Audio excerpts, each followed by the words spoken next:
Never the same, my life changed, never the same. When you came, everything changed, everything changed. Where I once was, who I once was when I was lost. Never the same, my life changed, never the same. A crown of thorns for me, your hands with pierced for me, your body bruised for me. You died that I might be. No other love like this. To lay your life out of love for me, Lord, I love you so, so, so much. Now I live in victory. Your precious life you gave to me. You gave it freely, you didn't earn it, you qualified me on. Now I am royalty, yeah, because you live inside of me. A new creation, you have made us just like Jesus. Never the same, my life changed, never the same. When you came, everything changed, everything changed. Where I once was, who I once was when I was lost. Never the same, my life changed, never the same.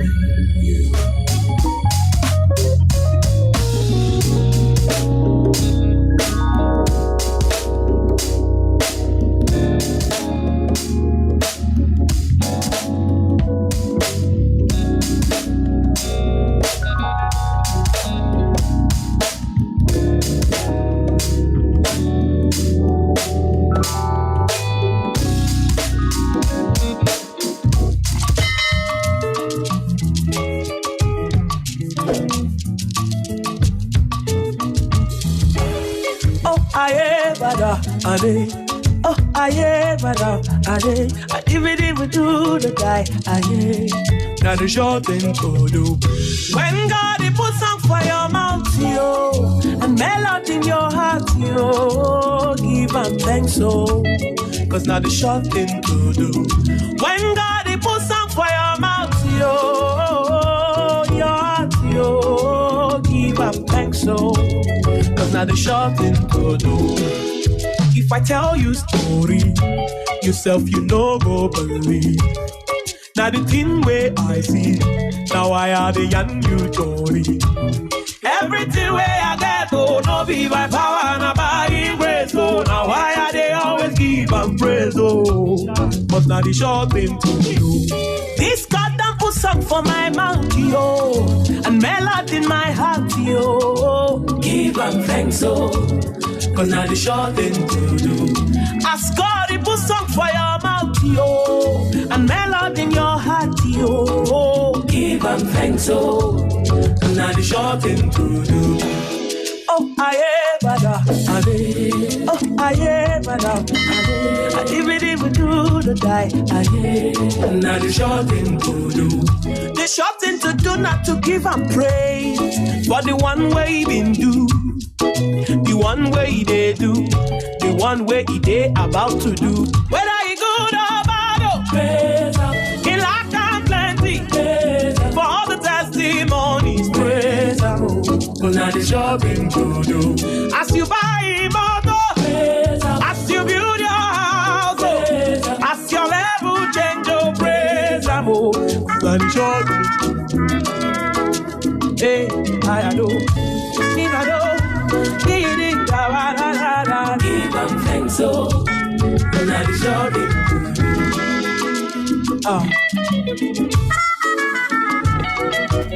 Thank you for joining us. This is the Hour of Restoration.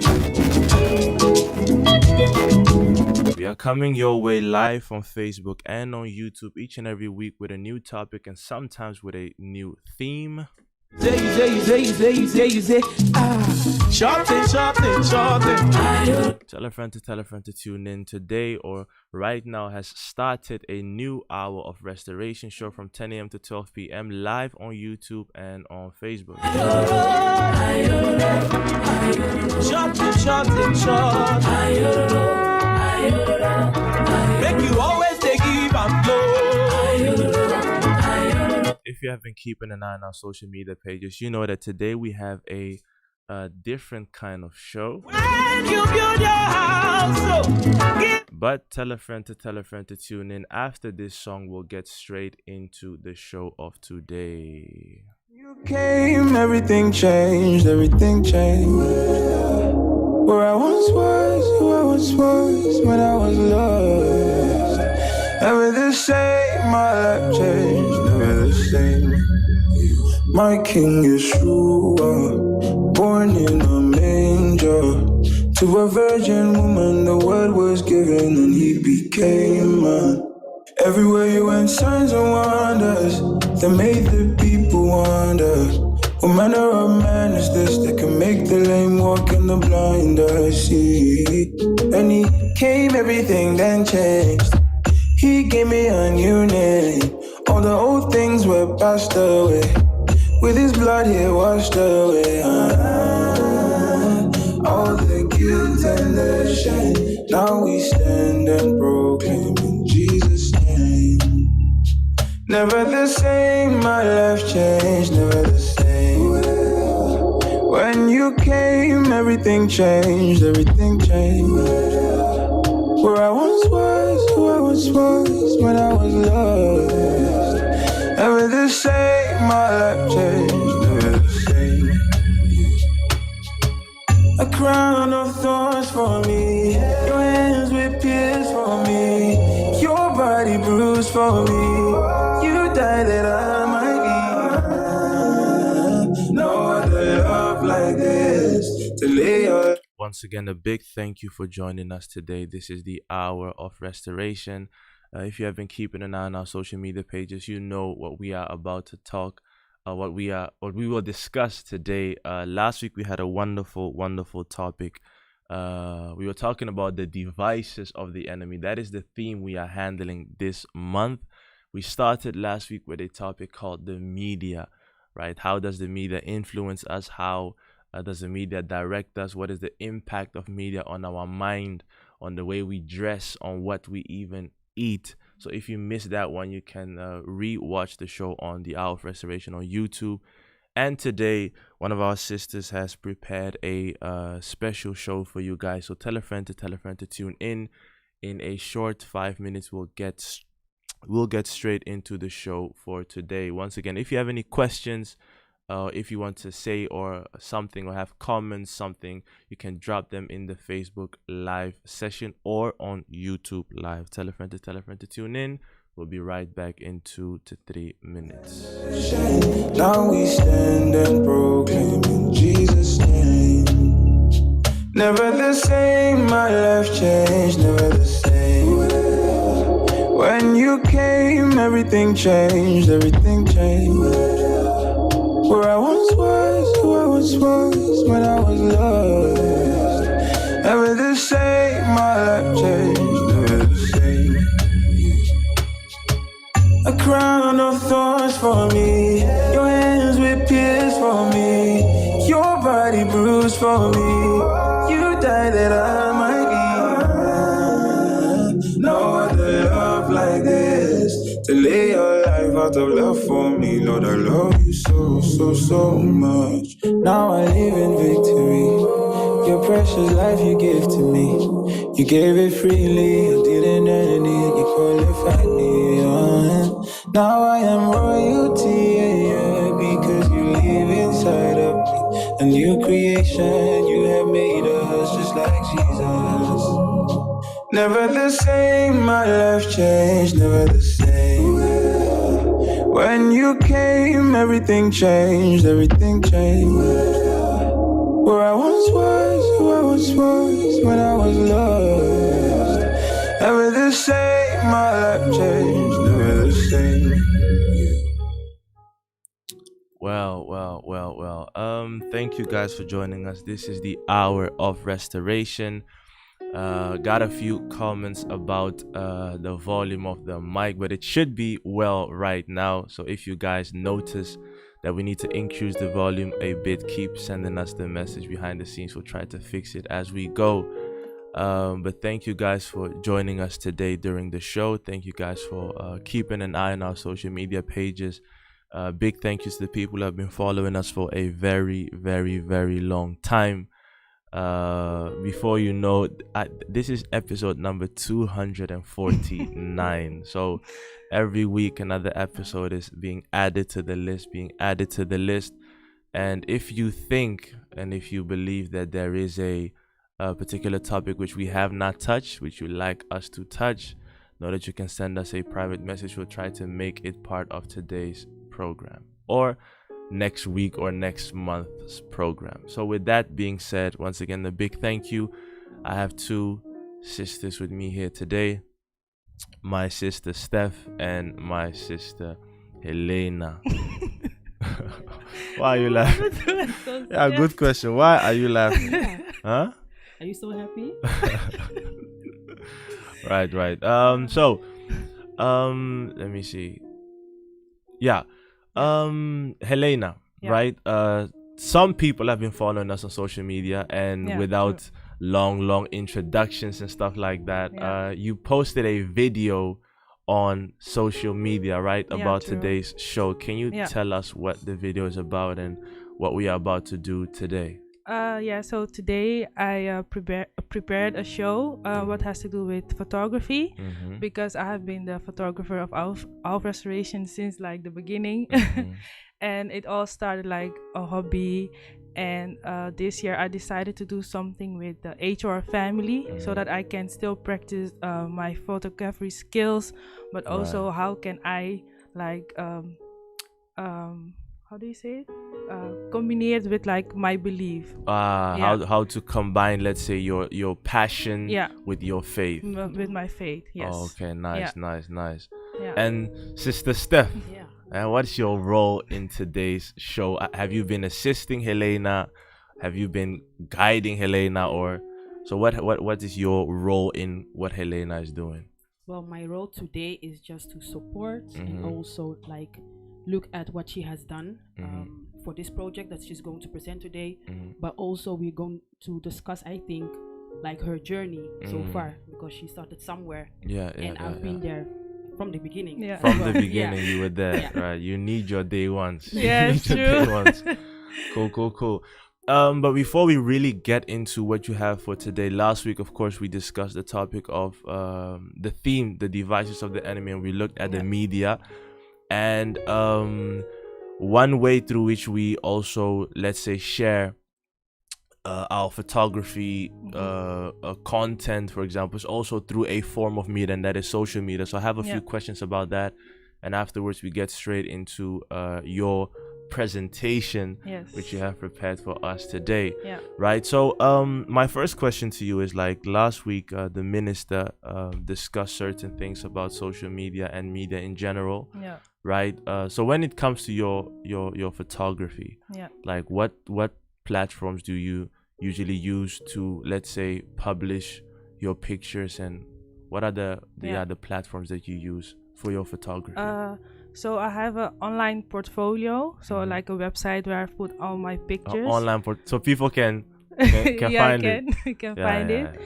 And I used to post my picture on Instagram, but I noticed like for a while I was only focusing like on posting pictures, only photography, and I was not focusing on other things. So I decided like, okay, I will not post my pictures on social media, because otherwise I will also get like requests from people to do some shoot, and I didn't have you get requests to do some shoots. I didn't have a certain, how do you say it? As Helena. a photographer, everyone has his like style and preferences. And I like didn't have that, so I was still like in the doubting mode. Okay, what is my style, etc. So I decided like, okay, I would just like skip it for now. So I use Instagram to get inspiration, because there are a lot of photographers on Instagram that are very good, like Lexon Art from Jamaica, Leslie Adu from Amsterdam, something else. So they inspire me to also do like something with my photography. So I use Instagram for inspiration. I don't post my photos on there yet because I don't want it to distract me. You don't want Instagram to distract you, or the photos, or what I think more like the attention, because it's easily to post your pictures and people wanting you to, oh, can you take a picture of me? And then I'll make time for like more on the photography, and then maybe I'll skip like time on my schooling or other things. So it's for me to protect myself. Maybe later, but for now, I think it's good to just do it like this. Wow. Yeah. Okay.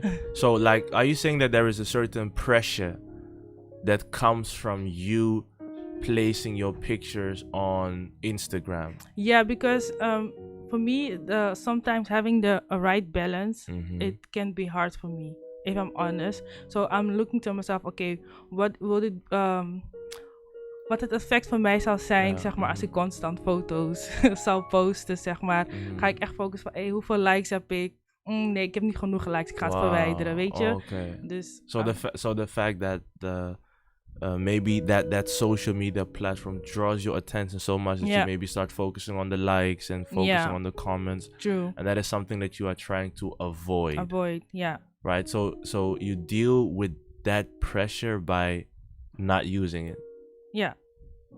Wow. Yeah. And I know that you are also on Instagram and on maybe other social media platforms, Sister Steph. So how do you deal with that type of pressure that social media can bring upon you? Well, I was able to manage it because if I look at how I use it now and years back, or maybe even a year or 2 years ago, it's different, because there were periods that I was on it the whole time and just like into people's business, because you see everything of people. And for my personal page, I don't post that much, but for my business page, I was there literally every day, like almost the whole day. Yeah. And now I look at it differently, because it is good to use social media, but it can also be a distraction. And for me, it was a distraction. Sometimes I got myself being on there and I don't know what I'm doing. I'm just browsing actually. So I decided to, I said last week as well, I decided to put a screen time on it.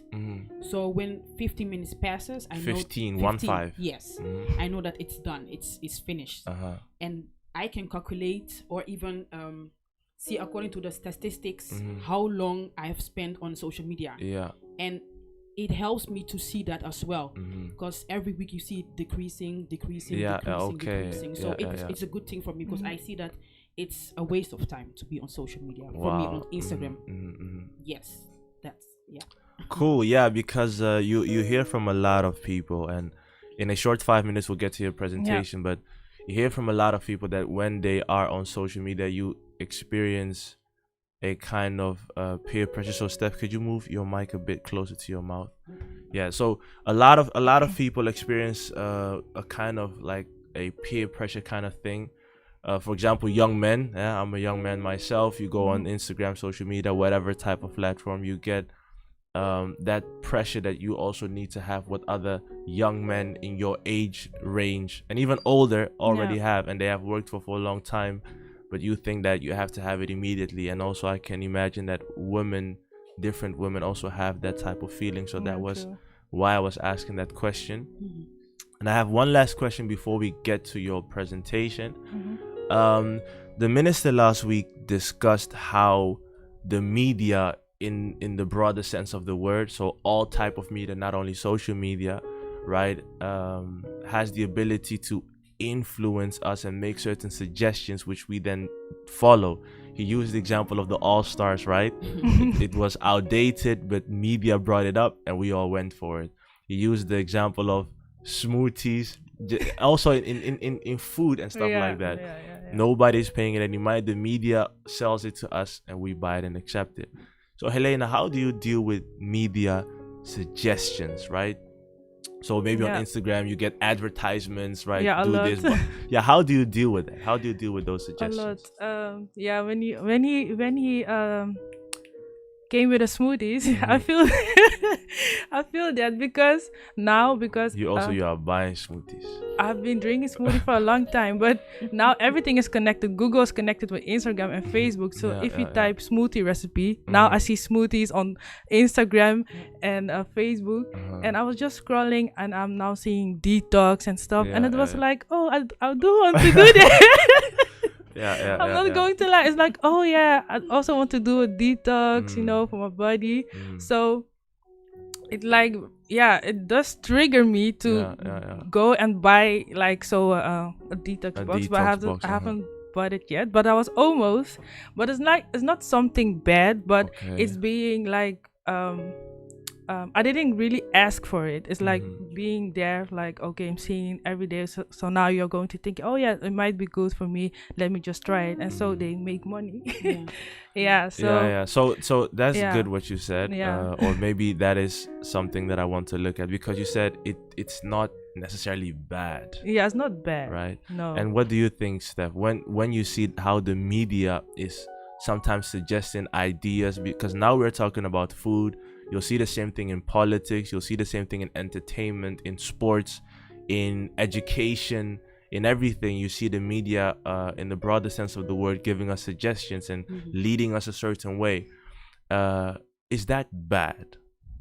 It's not bad per se, but I think it can be dangerous, because if you see that the media, whatever platform that you're using, it can even be a newspaper or billboards outside, it can be tricky, in my opinion, because it can control you in a way that you cannot think for yourself anymore. Wow. So if you are so vulnerable, if you don't have like a particular mindset, or you don't know how to choose, or on which principles you're making decisions, then whatever you see, like what comes through your eyes and gets stored in your brain, you're moved by it. So in that sense, I think that it can be very dangerous. It can control you completely. Agree. Yeah.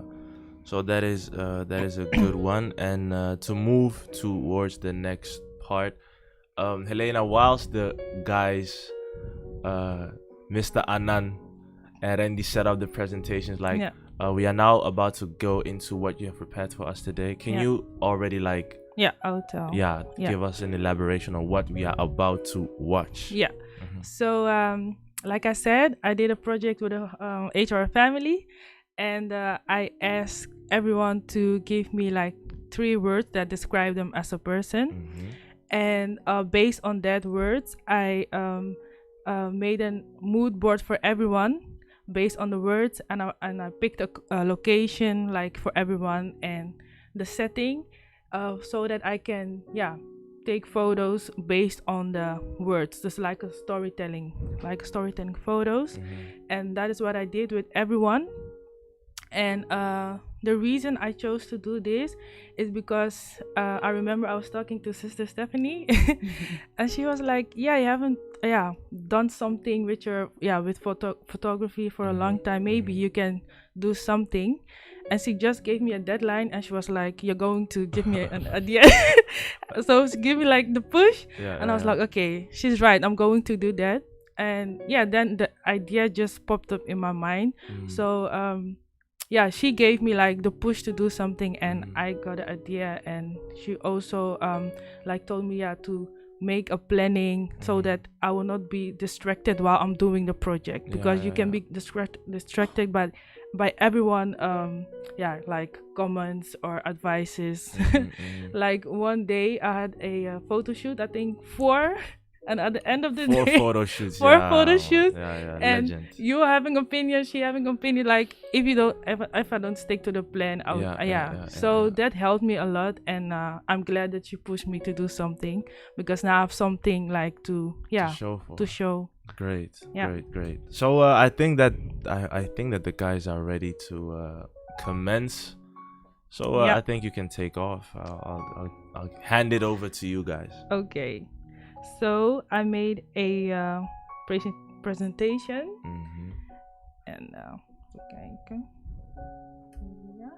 So the first photo is I made a photo of myself.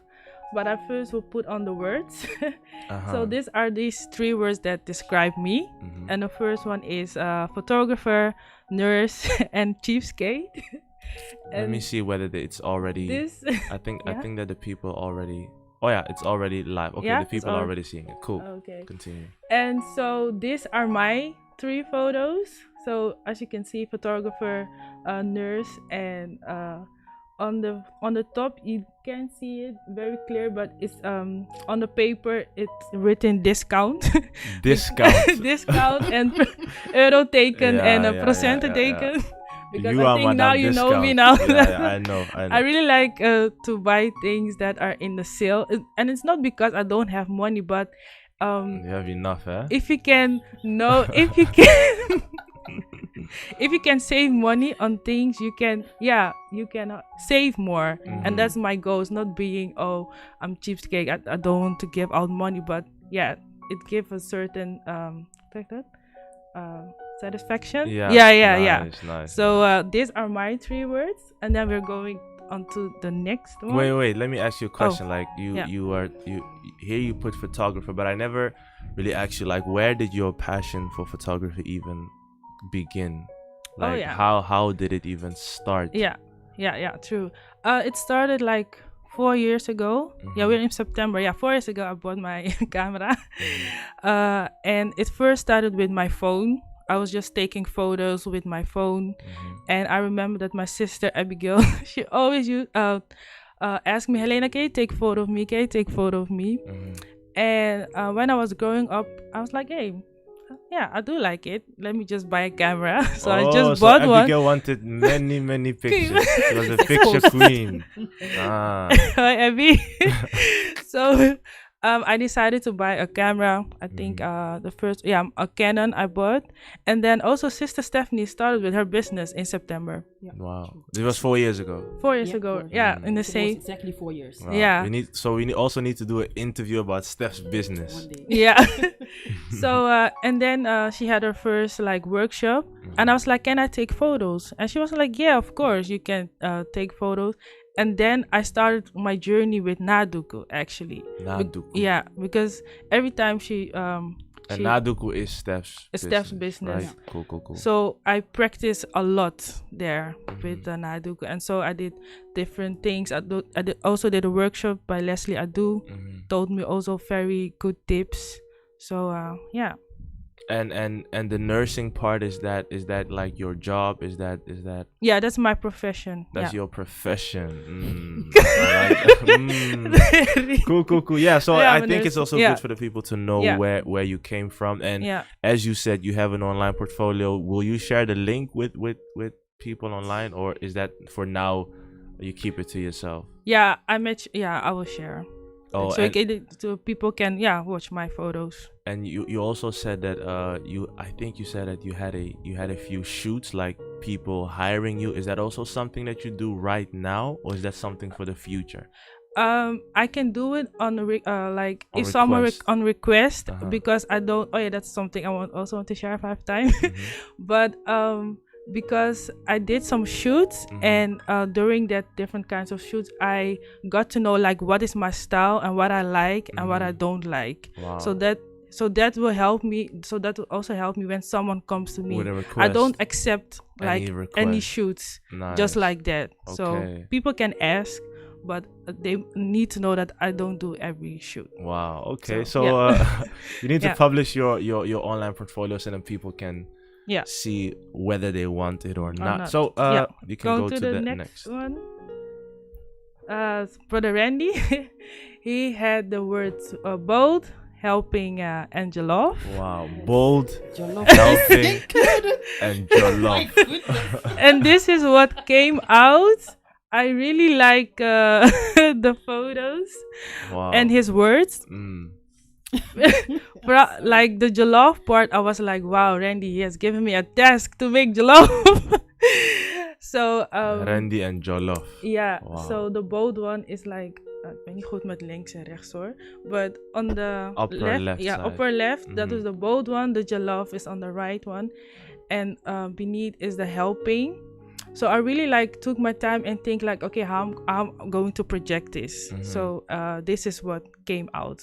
So that is then with Randy. like a helping hand. Yeah, a helping hand. Yeah. Wow. So that was Randy. Maybe next time we have to do like when you show somebody's picture that the person has to be in the studio and elaborate. Oh yeah. On their words, but Yeah, that's true. maybe for the next Yeah, time. But for I the really next like time. the Yeah. pictures. I really like them.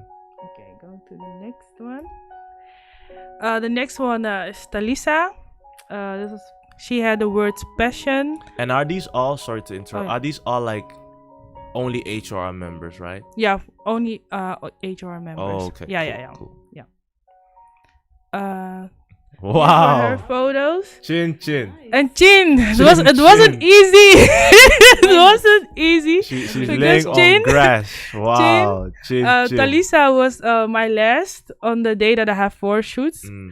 And she had so many like different ideas, and she brought so many clothes and stuff that I was like, okay, Talisa, let me just breathe. So her photo shoot was one of the hardest because she is a creative person herself. And because I noticed that I was getting tired, I was like, oh, I don't know if it's going to work out, but I really like the photos of her. The one on the left is the passion one. So the long one. The right? long one. The long one is the passion, and the go-getter is like on the right side On beneath, the bottom. on the bottom. That's the look, the look. Yeah, the look of a go-getter with her go-getter. bag and her belt, like. Yeah. And Talisa's someone, she really likes the nature, so she was laying there in the grass and with the shadow. I like, this is it. So really describes her as well. yeah, really describe Talisa. Yeah. Okay. Tali also has a how do you call that? She's also very good with her hands, right? Yeah. But, next time maybe another picture can be added to that. As in fixing things at technical. She's really technical. Okay, we're going to the next one. It's my brother Chris. Wow. These were his words. So proud black man, giving and servant of Elohim. And these are his pictures. And so like on the bottom, that's the proud black man. And wait, on the bottom is no, the sorry, at top. Sorry. Oh, in the left upper hey, corner. my left, right. You can help me with that. Yeah. Okay. In the left upper corner. Okay, yeah, that's the proud black man. And serious look. Giving, he also had giving. So and the servant of Elohim, I projected like a Bible. And I must say that now I've put a photo in a college, but I will also post it on social media. Then it will be like separate. Then you can see the photos clear. But I figure out that this is like my style, putting photos in college. Yeah. Collages. I like this one as well. Yeah. The proud black man. How was it to shoot him? Oh, how was it to shoot Chris? Yeah, Chris was like his not shoot him like not shoot him, but like photo shoot. Yeah, take a picture. Take a picture.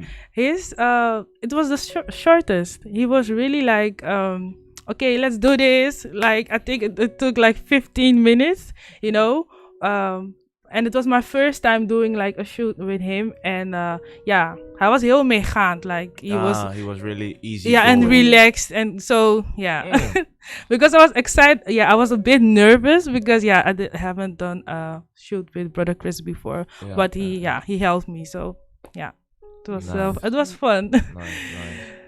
Okay, and the next one is Brittany, Sister Brittany. She had the word spontaneous, studious, and precisely.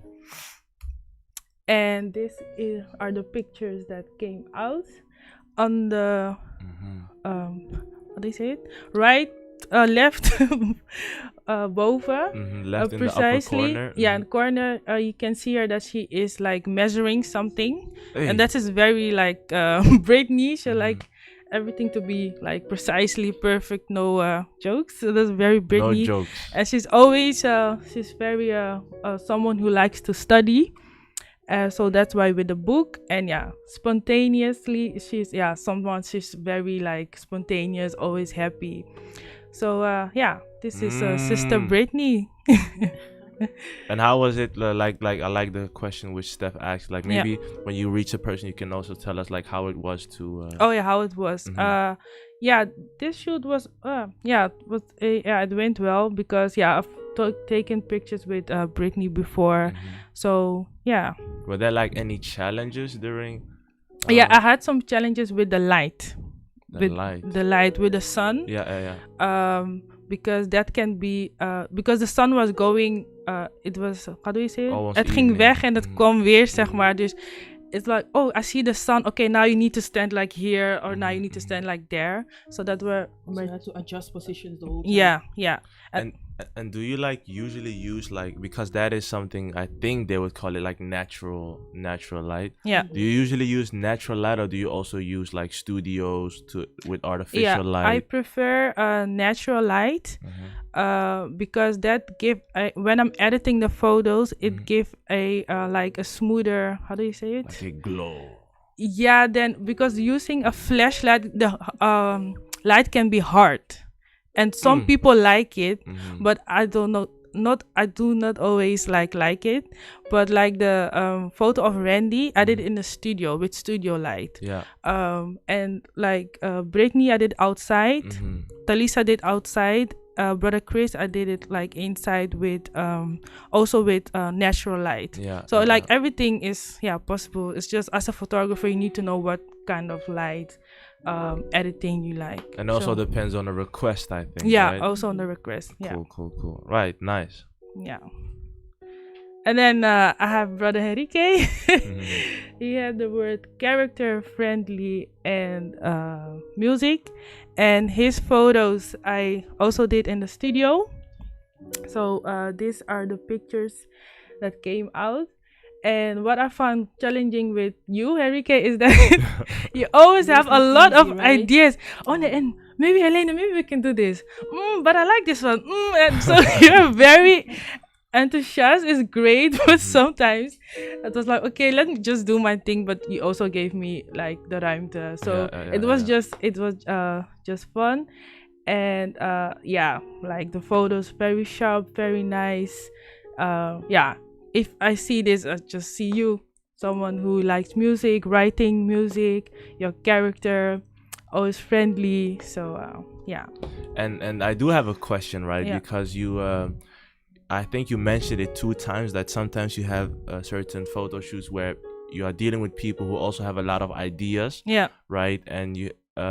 It's not a confrontation, but it's because some people are enthusiastic. They come with true. ideas, and you then need to balance it out. Yeah. And we of the Alpha Restoration that have known you for a long time, we've always known you to be a fairly quiet person, fairly easygoing.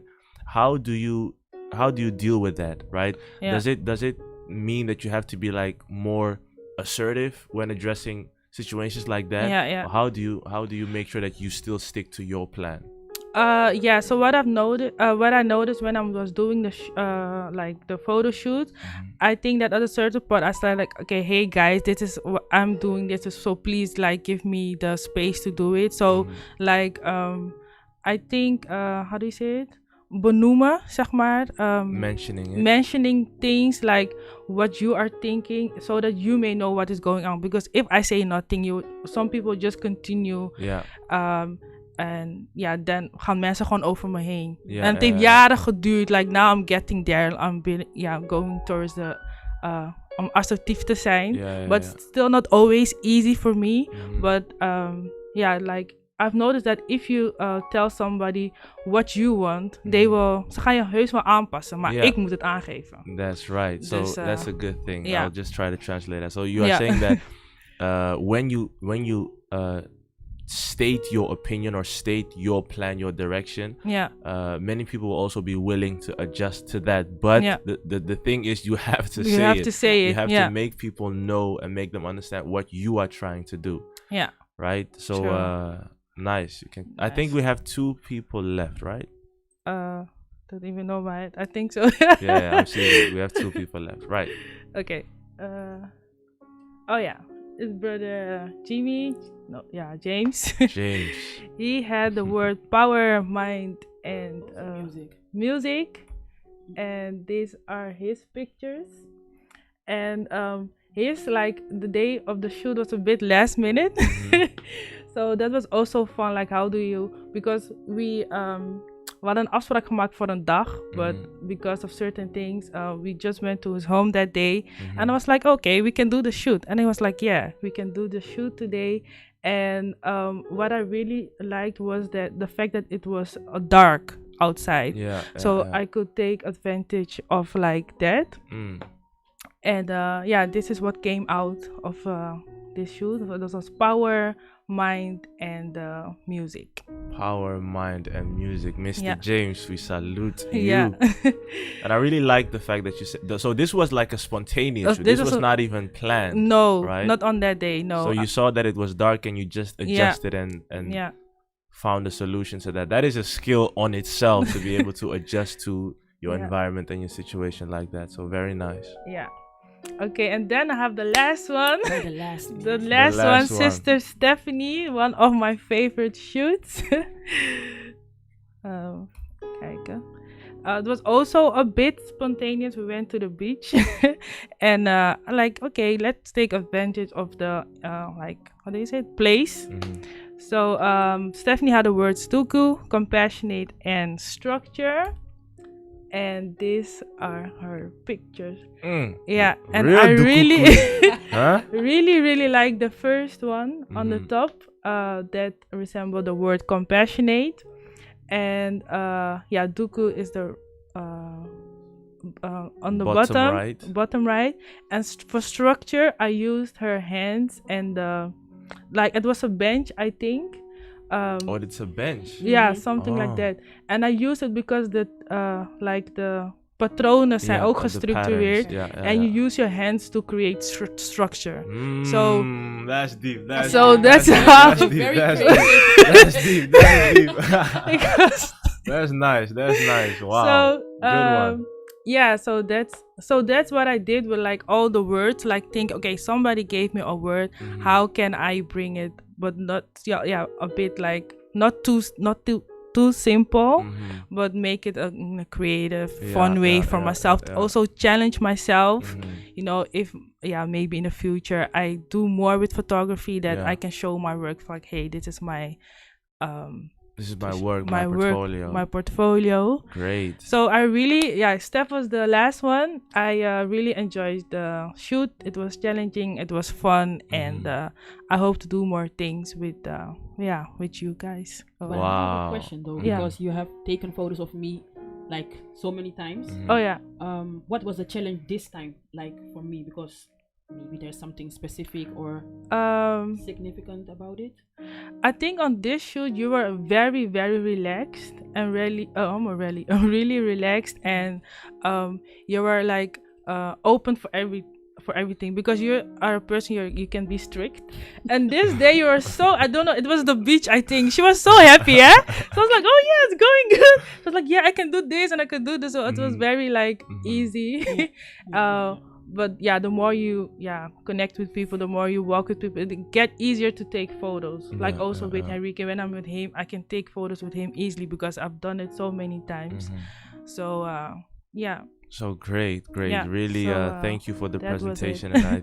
And I think that you have really shown like we have known you since like you started doing the pictures, I think in 2016 or something, 17, 4 years, right? You can really see the development, right? For all the people who have been watching us, when you see the previous photos, you know that Helena started from those times when we had Instagram. In 2016, 17, you can see I went to Instagram yesterday night just to see like how you developed, and I can really see that you have made progress and you have developed your skill and talent.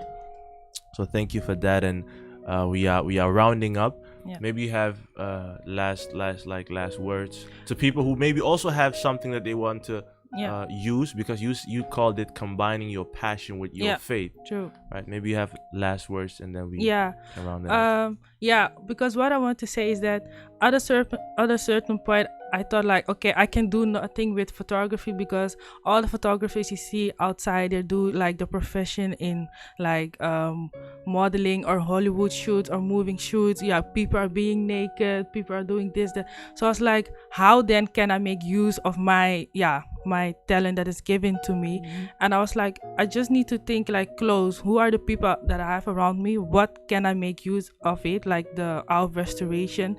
I could make like use of you guys. That's it's also you're also like in the world, but not like, oh, if I take picture of you, it's like a sinful picture or something. So I think that we are creative people. We all have things that Elohim has given unto us, but if you also like use it for his purposes, like I've chosen to use it for the hour of restoration, then you can also use it like for in your church. You don't always need to use it for outside. So right. So thank you a lot for today's presentation. I hope that it has inspired different people to also look at what they will be able to do in the house of their Elohim. So onto the listeners and viewers, also thank you for being here thus far. This was the presentation of our sister Helena in regards to her passion, her talent, and how she's combining her passion with her faith. Tell a friend to tune in. In a short 5 minutes, we'll go to the next segment, and that will be the word of wisdom. Don't forget, the theme of today is the devices of the enemy, and now we are about to discuss religious seminaries, aka maybe even Bible school. So in a short 5 minutes or 2 to 3 minutes, we'll get to the topic of today. See you in a few minutes. Thank you. Je ne saurais vivre loin de toi. Alors je viens étaler mon cœur, Seigneur. Fais de moi ce que tu veux, car je veux être cet adorateur que tu cherches. Alléluia. Natiki omoi nanganyoso epainayo tambenanga salelanga bolunayo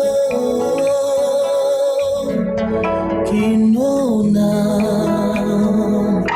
komambokayo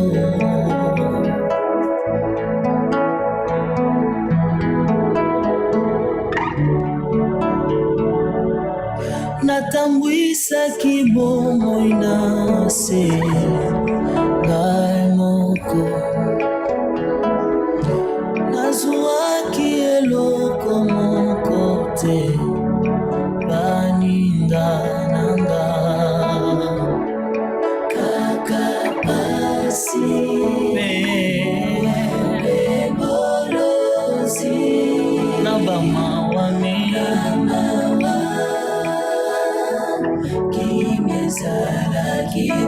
na yango nazwi mokano natika bomoi na nga nyonso lokola mbika yawe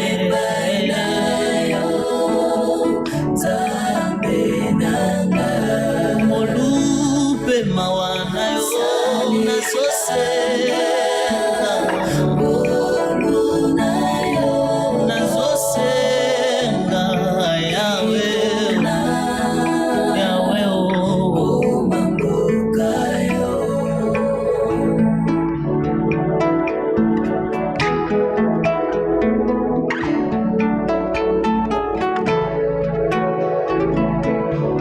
nasalelaki mokilio ngai moto kasi nazwaki eloko moko te baninga nanga natambolaki na banjela mabe kasi nazwaki eloko moko te baninga nanga kabasi elolozi na bamawa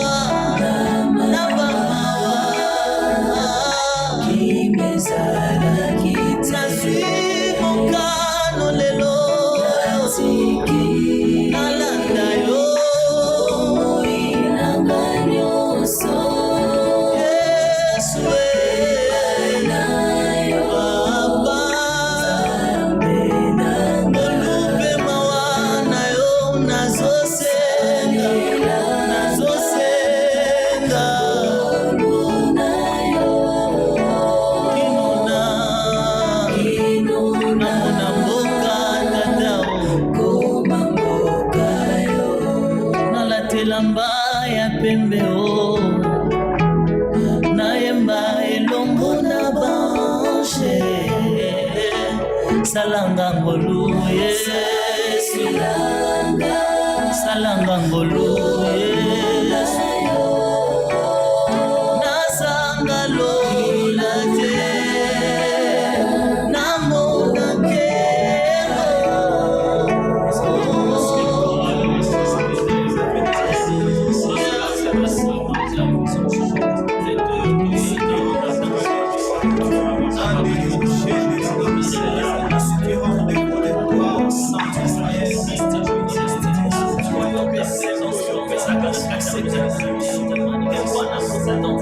ozali lobiko nanga ozali esengo nanga ozali ekimelo nanga yosuka ya bomoi nanga anakimako api Yesu nakomi na suka yaya nase ya makolo na yo yosuka ya bomoi nanga ozali lobiko nanga ozali esengo nanga ozali ekimelo nanga yosuka ya bomoi nanga anakimako api Yesu anakomi na suka yaya nase ya makolo na yo yosuka ya bomoi nanga olo Yesu olo Yesu Yesu olo Yesu Yesu ozali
Yes. Shalom, shalom. Shalom unto all our brothers and our sisters, wheresoever you are.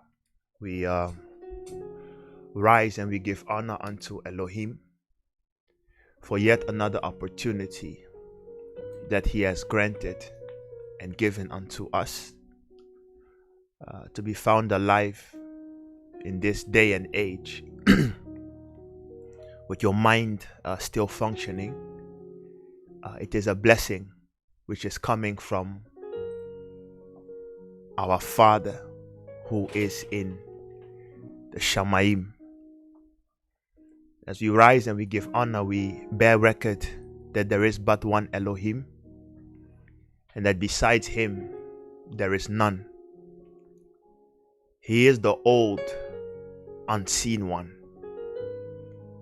In Lingala we say Mobange Yakalakala Anunakate, which means the ancient one from days of old who does not grow old.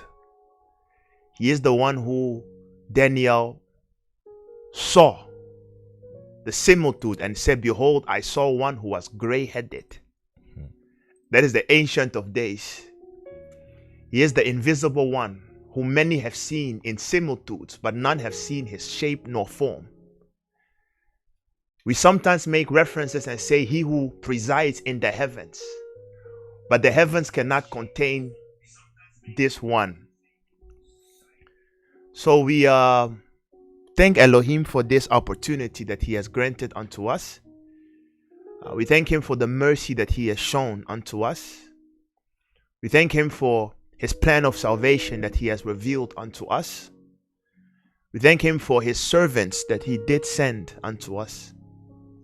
For the Bible said that, lo and behold, the time will come when men will grow estranged from me. And because of that and my sanctity, I will withdraw myself from all flesh.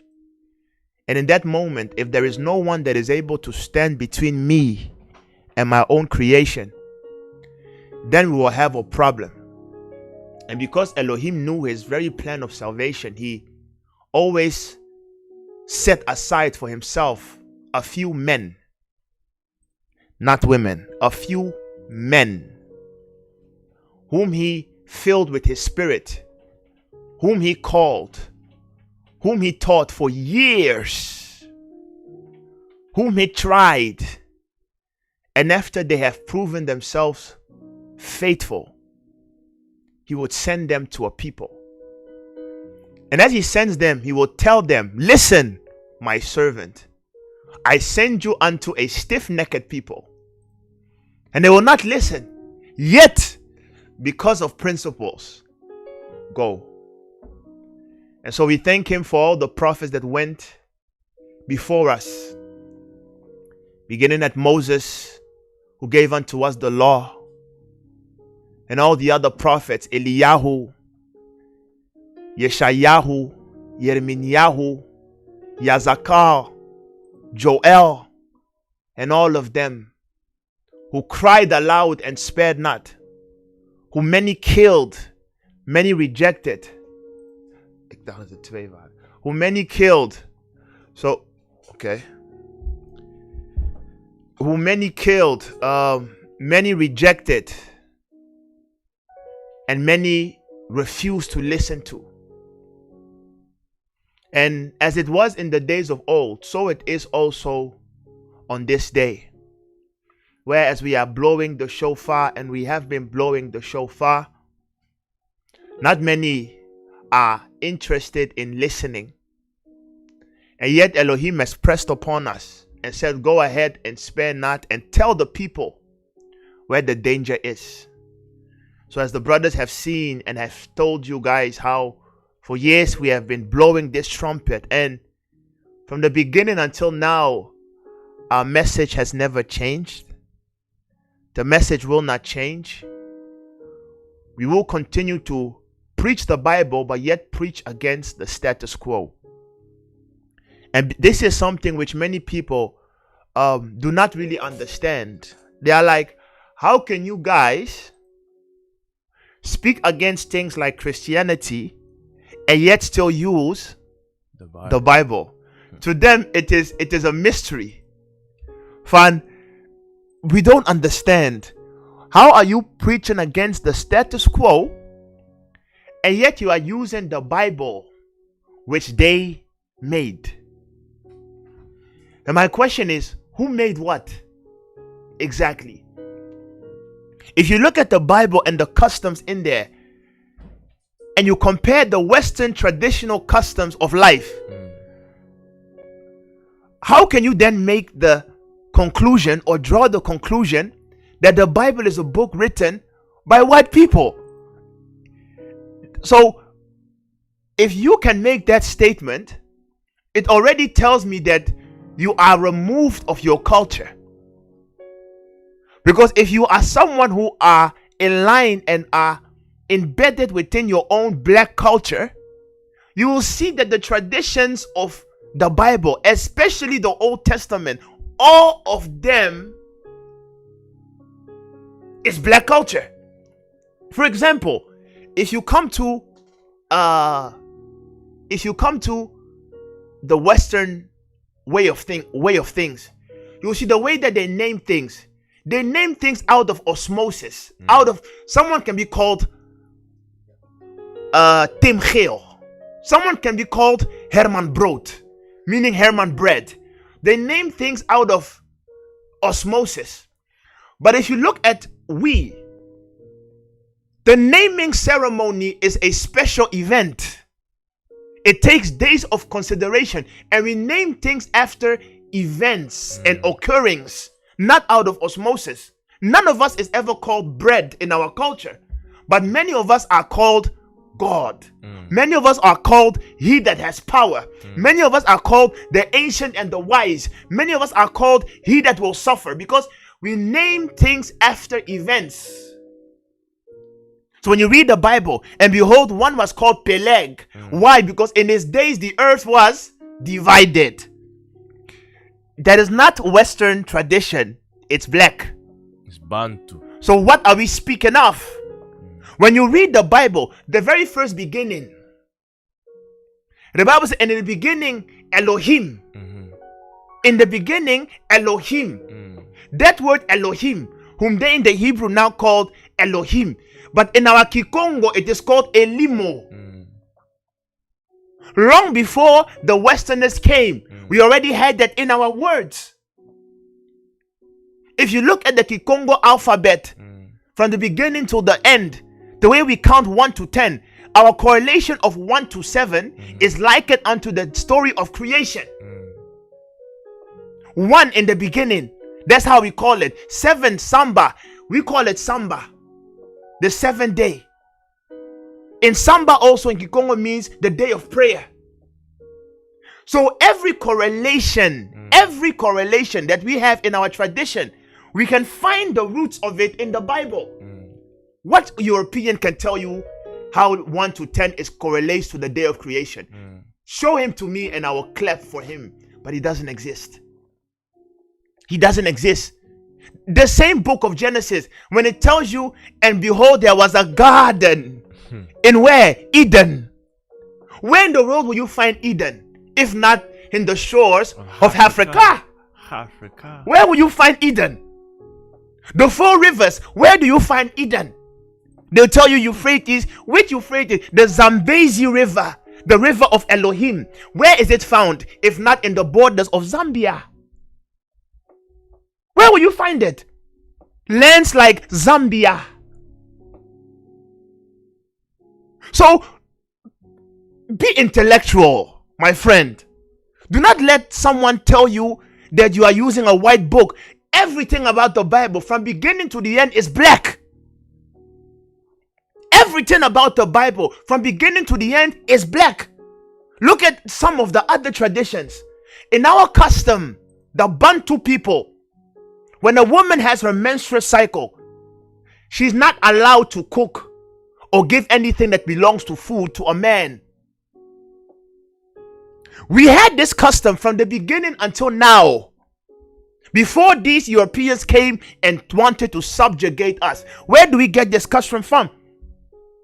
In our custom, when someone is sick or whatever, let me give you another one even. In the tribe of my father, if you go to the village and you are someone that hunts animal, when you go to the field, before you go to the field and you hunt for an animal, when you kill that animal, you are not allowed to take that animal to your house and immediately eat it. You must take the shoulder. You must take the shoulder and you must go and give it to the chief of the village. The shoulder part, the breast part, belongs to the chief of the village. If you read the Old Testament, It's just that I didn't bring the verse with me. You will see that they have the same custom. The breastplate and the shoulder, it belongs to the priest. Gather the pieces thereof into it. Uh-huh. And every good piece, Uh-huh. the thigh and the shoulder. What does it do? That's the good piece according to the scripture. This is Bantu tradition. So, brothers and sisters, the Bible is not a white book. Do not let anyone deceive you. Do not let anyone deceive you. It is black custom. In the villages till today, when someone sins, you must go to the chief of the village. You must bring either a white or a black chicken or an animal. And you must atone, and they must take the blood of these animals to atone for your sins. We had this before the European invaders came. And where do we get that from? Is that not Old Testament? That's right. The law pertaining to sin offering? In our tradition, again, in the tradition of the village of my father, we have something which the Balubas call Chibao. Chibao basically means the curse. And Chibao occurs when a woman who is married decides to sleep with another man while she's married. In that case, what the man will do is he will take water, throw it on the ground, and pronounce some incantations. Some heavy And words. then the spirit of the land, who is a spirit of righteousness, will then go and investigate whether that woman committed trespass or not. And if she did it, her belly and her thighs will swell until she dies. It's called Chibao. See if you will not find the same law in the Old Testament. In Numbers 5:22. And we had these things before the invaders came. So what are you talking about? Do not let someone tell you, why do you guys read the Bible? It is a white book. No. The Bible is a black book. It is the history book of the Hebrews. That is why you, as a black person, especially of the Bantu tribes and families, before independence, you do not know your history. Not knowing that it was prophesied. And we, in our own history, secular history, the wandering of the Bantu, we call it the Bantu migration. That's right. That is the curse that Elohim said, that he will disperse us of our location and will be wandering to and fro. We migrated from the Middle East, because Middle East is nothing else but Northeast Africa. The Levant. That's The Garden of Eden is found in Africa. The 4 rivers are found in Africa. The first people, Adam, who was taken from the clay. Have you ever seen white sand produce life? White sand does not produce life. The darker the soil, the more vitamin and the more riches there is. Adam being the first man, it is impossible for him to come out of white clay. No. The first man was found in Africa. That is why even these scientists, no matter how wicked they are, this is some fact they cannot dispute. So they'll tell you Africa, the cradle of civilization. That's right. They say the black woman has something in her genes, which is called the Eve gene. The Eve gene, they say, it is the gene that makes it so that the white woman is able to produce any type of color. The black woman. The black woman is able to produce any type of color. That is why you see a black couple, they can be jet black, but they give birth to an albino. White. What is an albino? The albino is the ancestor of the white people. Where do you think it comes from? But let 2 white people come together and let them and let them create or birth a black person. That day I will know that God has died. Wow. But since that can never happen, but we until today, we keep on producing albinos, it ought to tell you something. But you go ahead and let the people lie to you. Let the people lie to you. Let them lie to you, thinking that you are who you are not, thinking that you are inferior, thinking that when we use the Bible, we use a white man's book. No, the Europeans, they hijacked the Bible. That's right. They hijacked the Bible. Just think for a second about this, about the Europeans. They are the youngest people. The youngest clan to arrive on this planet. But how is it that they claim to have hold of civilization and everything that happens before that? It makes no sense. Impossible. They cannot be the fathers of medicine. They cannot be the fathers of science. They cannot be the fathers of chemistry, because they step on the scene thousands of years later.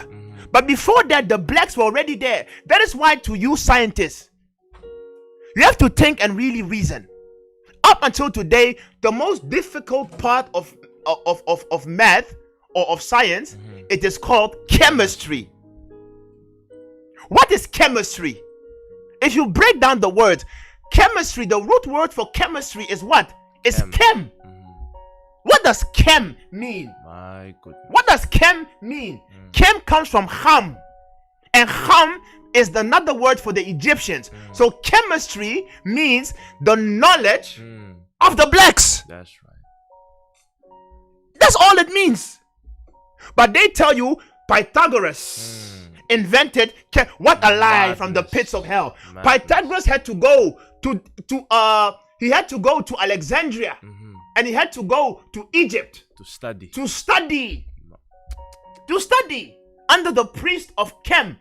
And now they call it chemistry. Chemistry is nothing else but a diluted version of the original knowledge of the blacks, which is called alchemy. Alchemy. And also in alchemy, you still see the root word chem. But when we say it, we are mad. When they say it, they claim to have invented chemistry, Viskunde. But when the blacks were building the pyramids, how did they do that according to you? Signs and wonders. How did they do that according to you? They claim Christopher Columbus, he was the one who found it. Look at the madness of this world. Christopher Columbus was the one who founded America. But when he came there, people were already living there. So did he find it? Or did he steal it? Because people were already living there. It's like me. Arike leaves his phone on the table. He goes to the toilet, or he's just sitting there, and I come and I say, "Hey, I found the phone." Arike's like, "Brother, did you smoke some? It's my phone." I'm like, no, I found it. That is what Christopher Columbus did. But you people think it's normal. But when he came there and he went to the deepest parts of America, behold, he found statues. He found statues. That's right. He found, what were the name? Aztecs and the Olmecs. They were the Aztecs and the Olmecs. He found statues of the Olmecs. He found pyramids. As there were in Africa, so there was in Latin America. And if you look at the heads of the Olmec, I always say they are the identical twin of Brother Justice. They look just, the head, the shape, they look just like him. The Olmecs. So that means that we, the blacks, we circumnavigated the world long before this imposter Columbus did. That's right. That is why everywhere you go, you will find black presence. We were the ones who taught and even raised up the mind of the Europeans. That's when right. we were called the Moors in Spain and Portugal. That's right. That's right. In that time of Renaissance, who brought the Renaissance? It was when the Moors came into Spain. That's when they began to see the light. But before that, they were living in caves. They were living in caves. They were called the Neanderthals, the cave dwellers. But now they come around and they play with your mind, but not us. We will never be intimidated by no one anymore. That's right. Don't think that because you are white, you are superior to me in nothing. That's right. Not in mind. I sat with them and we dialogue. And the swiftness and the speed through which I was able to link things, they were behind.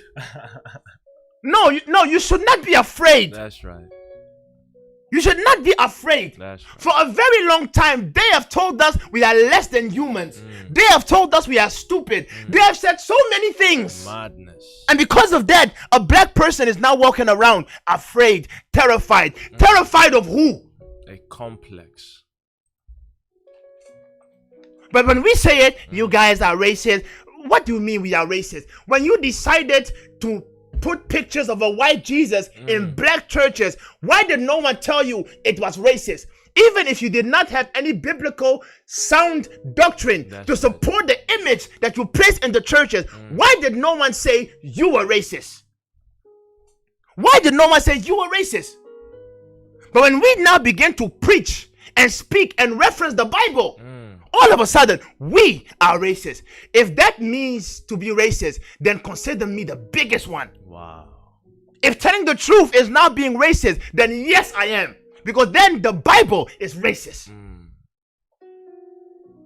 Yeah, because why does the Bible say the Garden of Eden was in Africa? Why do you think the Garden of Eden is? Look at all the traditions. Everything about the Bible is black. It's black. Everything is black. Look at their traditions. Which people circumcises their children? Go to Africa. All of us are circumcised. Now come to Europe, a Christian nation. Look at how many of them are circumcised. Begin to count. You will see. You will see. All of us are circumcised. We the Bantus. Go to Europe. Begin to count one by one. How many of them are circumcised? You will see. You will be shocked. You will see. You will see. Ask many of them, do they believe in God? Look at what they will say. You will see. They don't believe. They don't believe. But because of time, that was too long of an introduction. We have too much to cover. It may take us 1 hour and 30 minutes from now.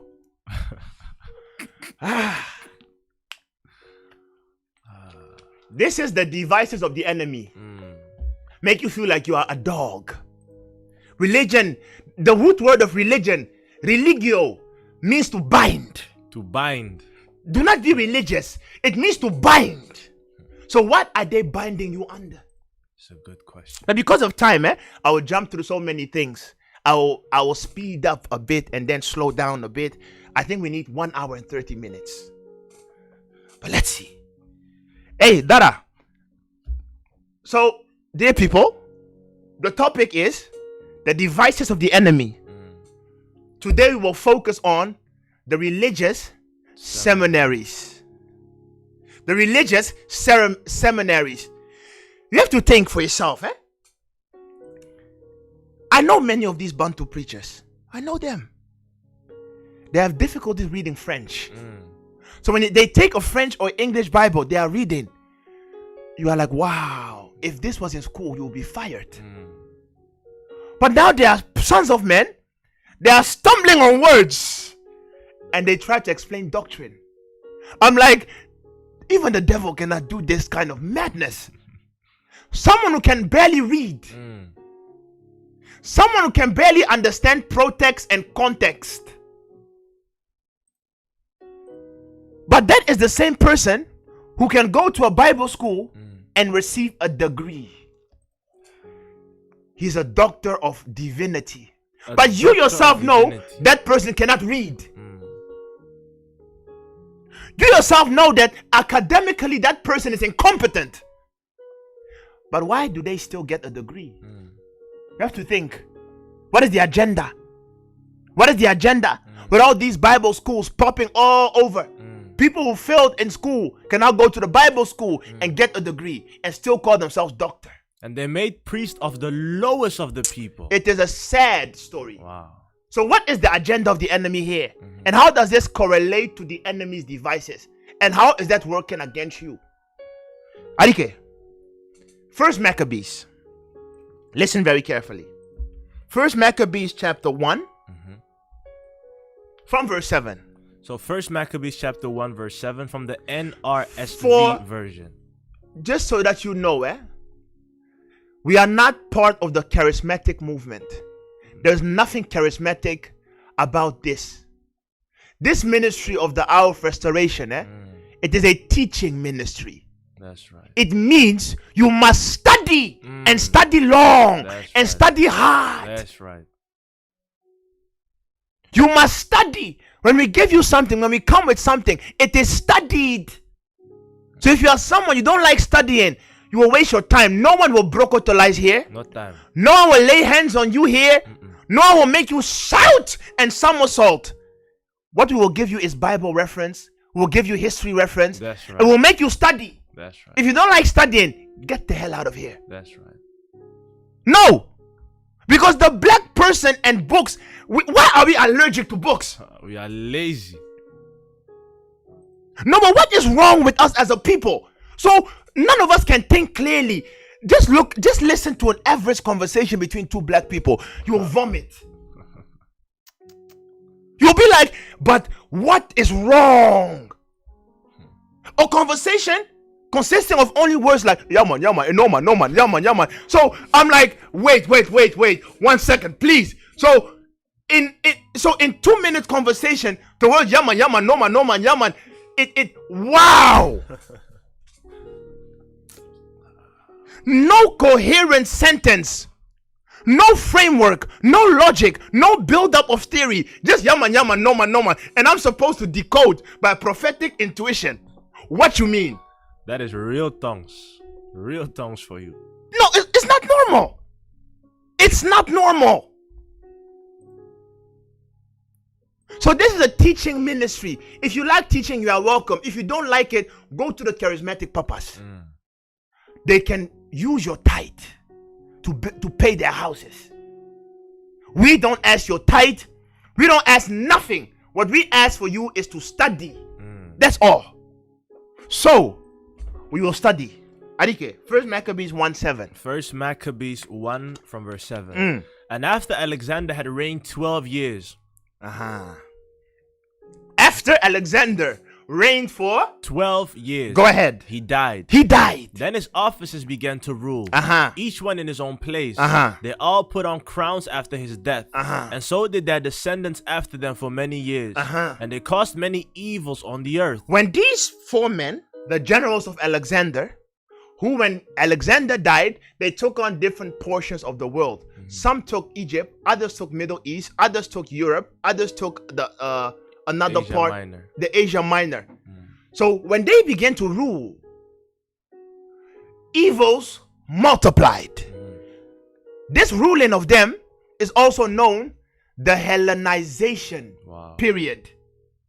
This is not me, This is their own scientists and their own historians. The rule of Alexander and the philosophy of the Macedonians, the Greeks, was known as the Hellenization period, meaning they are the ones who brought hell in the world. Hellenistic age. Hellenistic age. Arike, continue reading. From verse 10. From them came forth a sinful root, Antiochus Epiphanes, son of King Antiochus. He had been a hostage in Rome. He began to reign in the 137th year of the kingdom of the Greeks. In those days, certain renegades came out from Israel and misled many. Certain rebels came from Israel and they misled many, saying, let us go and make a covenant with the Gentiles around us. For since we separated from them, many disasters have come upon us. This proposal pleased them. And some of the people eagerly went to the king, who authorized them to observe the ordinances of the Gentiles. The ordinances of the Gentiles, Hellenization, they brought the culture of the heathens. So they built a gymnasium in Jerusalem. So they built a what? So they built a gymnasium in Jerusalem. Nowadays, when you want to go to uni, how do they call it? Gymnasium. They call it the gymnasium. My goodness. So they built a gymnasium in Jerusalem according to Gentile customs. So when we are speaking about things like Bible schools, because religious seminaries is just another word for Bible schools. That's right. You see where it is coming from? This is during the time of Alexander the Great. More than 2,000 years ago, when they first began to come and invade Jerusalem. You see what they did? They first brought their culture. They built gymnasiums.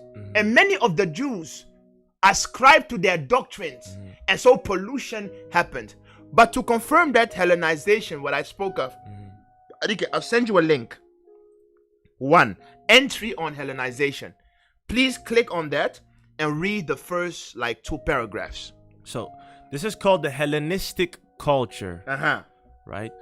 And the first paragraph says, the Hellenistic world is that world that was created after the conquest of the Near East by Alexander the Great. You see how the book of Maccabees lines up? So this is the custom and the tradition that was introduced to the world after that Alexander the Greek. After the conquest of Alexander the Greek at the end of the 4th century BC. So when we say, hey, this guy has brought hell, and when we say, hey, you see what they brought? They themselves are telling you, Alexander's the great harbinger of hell.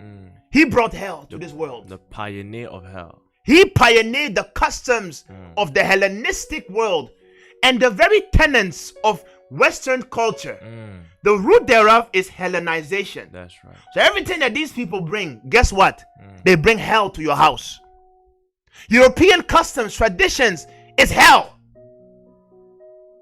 And so they established gyms, gymnasiums, universities, places of exercise where they were able to train the doctrines of men. Continue reading. That's verse 15, right? I'm now in the article. No, go back to the Bible. Okay. Back in 1 Maccabees chapter 1, continuing from verse 14. Okay. So they built a gymnasium in Jerusalem according to Gentile custom and removed the sign of circumcision. You see?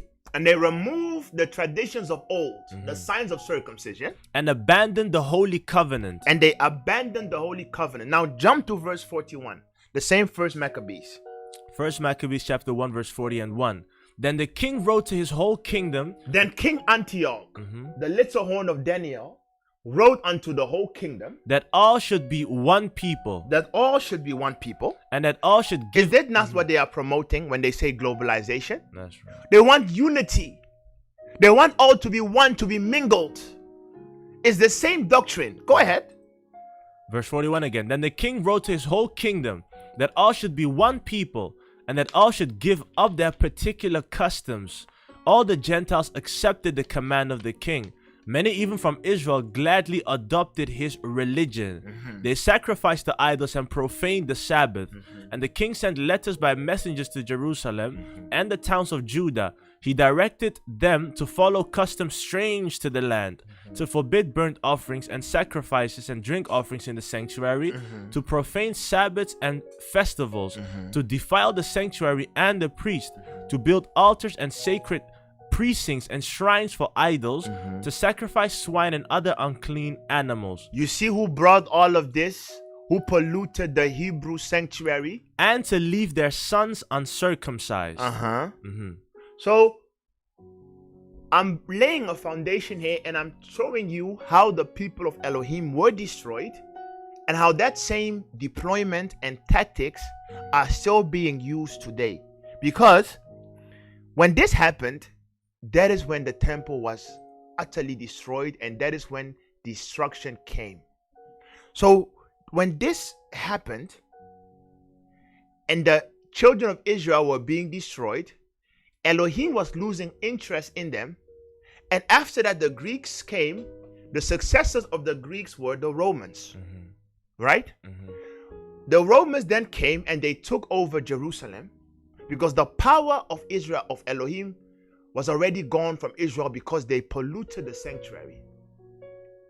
And as they polluted the sanctuary, the Romans took over. What they did was they had an infiltration tactic where they understood that the power of these people is the priesthood.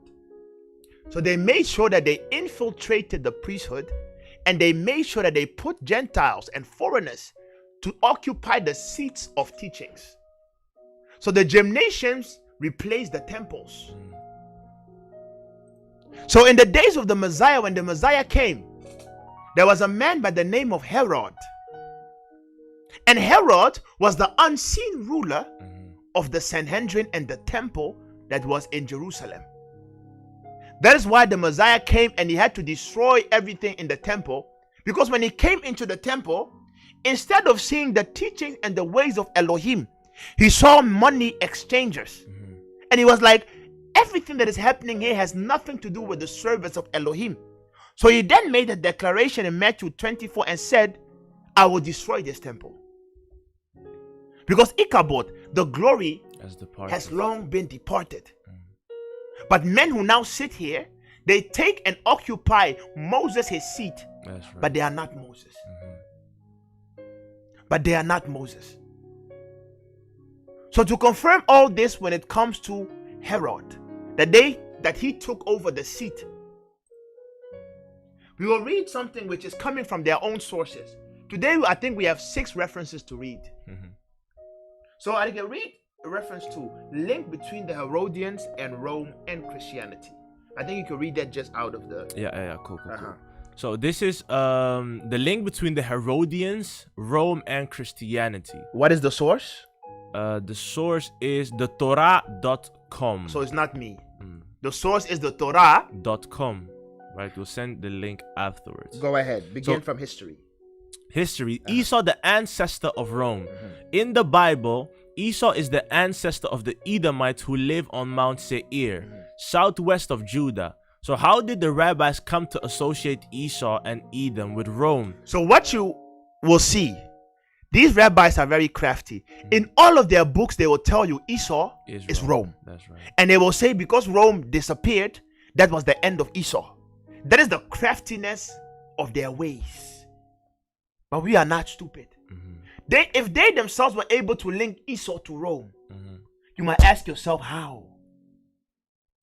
Every rabbi will tell you Esau is Rome. Continue reading. Judea and Idumea in the second temple. After the destruction of Judah in 586, the Edomites, who sided with the Babylonians in their conquest, according to Psalm 137 verse 7, they expanded their territorial holdings westward all the way to Ashkelon, settling in much of what was once southern Judah, including Hebron. When the Judahites began to return in the late 6th century BC, the Edomites were entrenched in the south and antagonism between the group was heated. Centuries later, when the Maccabees rebelled against the Syrian Greeks in 167 BCE, the Judeans also took their flight to the Idumeans. After the establishment of Judea as an independent policy, the Hasmonean high priest John Hyrcanus conquered the Idumeans and forced them to convert to Judaism. So what you have to understand here, the Hasmonean high priest is the high priest that was set by Judah Maccabee. That's right. Because when the Greeks came and they polluted the temple, there was a revolt of the Maccabees. That was a tribe of Judah and some men. And they revolted and they fought against the Greeks, and they said we must make sure that the priesthood is not polluted. So because they revolted and they said the old priesthood has been infiltrated by Edomites, so then they rejected that priesthood and they started their own off-branch. That was the Hasmonean priesthood. But when they saw that they were out of number, because the Greeks kept on increasing, they went to the other skirts of Judah, where many of the Edomites already began to take over. Because what the Edomites did was, every time that Judah would go into captivity, they would come and take over the land. So when the Hasmoneans and the Maccabees saw that, hey, many parts of Judah is been infiltrated by the Edomites, what we must do is let's try to convert them into our religion. That's right. So they converted some of the Edomites into the Hasmonean lineage, which was an offense, but they had to survive. But what they forget is that Judah or Edom was treacherous. Edom's seed was then mingled with some of the Hasmonean line, but Edom's seed was also already in the line of the Greeks. That's right. It was already in the lines of the Greeks, because Alexander of Macedon was the son of Philip of Macedon. And the Macedonians are the ones who are the descendants and the bloodline of Naaman. Naaman in the book of Esther was identified as Naaman the Hamadatite. The Agagite. The Agagite, I'm sorry. And Naaman the Agagite was a descendant of Agag. And Agag was a son of Amalek. And Amalek was a son of Esau. That's how the rabbit hole goes. But these rabbis nowadays, they think they can fool us. But when the Comforter has come, that's right, you will be able to link all things. So the Bible then said, how has Esau been found out? How are his things sought out? How are his things discovered? Because he thought he could hide. Wow. But as long as the scriptures are there, That's and right, the Comforter live it, a crazy black man in the bush somewhere that's will right, all of a sudden say, I heard the voice of the Almighty. He's linking it. So continue reading. So the Hasmoneans conquered the Idumeans and forced them to convert to Judaism. This is according to Josephus in the book Antiquities. Noted above, in the late 2nd century BC, John Hyrcanus conquered Idumea, making it a part of Judea, and forced its inhabitants to become Jewish.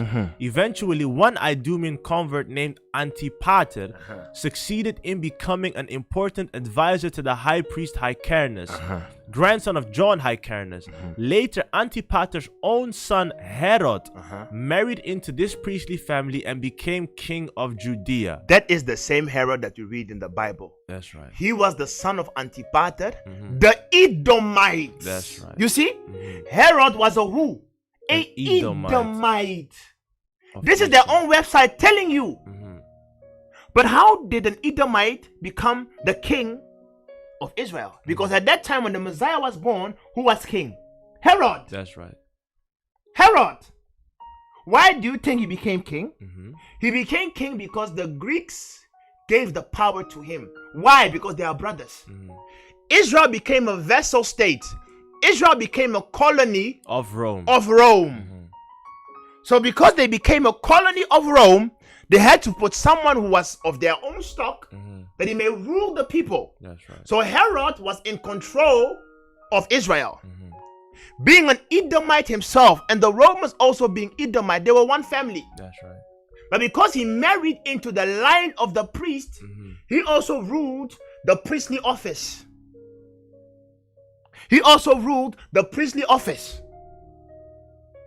So to confirm this, give me Mark 12 verse 13. Read this. Mark chapter 12 and verse 13. And they sent unto him certain of the Pharisees and of the Herodians. You see? Who are Herodians? Children of the followers of Herod. Herodians are people of the Sanhedrin, but they fall under Herod. So when you see Pharisee, Sadducee, Herodian, it's the same thing. Herod ruled them. That's why John the Baptist, the Messiah, all of the prophets, they could not stand them. You see? So what happened then? As it was in the days of old, so it is today. Israel and Judah could not be destroyed unless the priesthood was defiled. Because it was after the Messiah came, he told them, when I die, behold, the Gentiles will come. That's right. And Israel and Judah and the temple will be destroyed.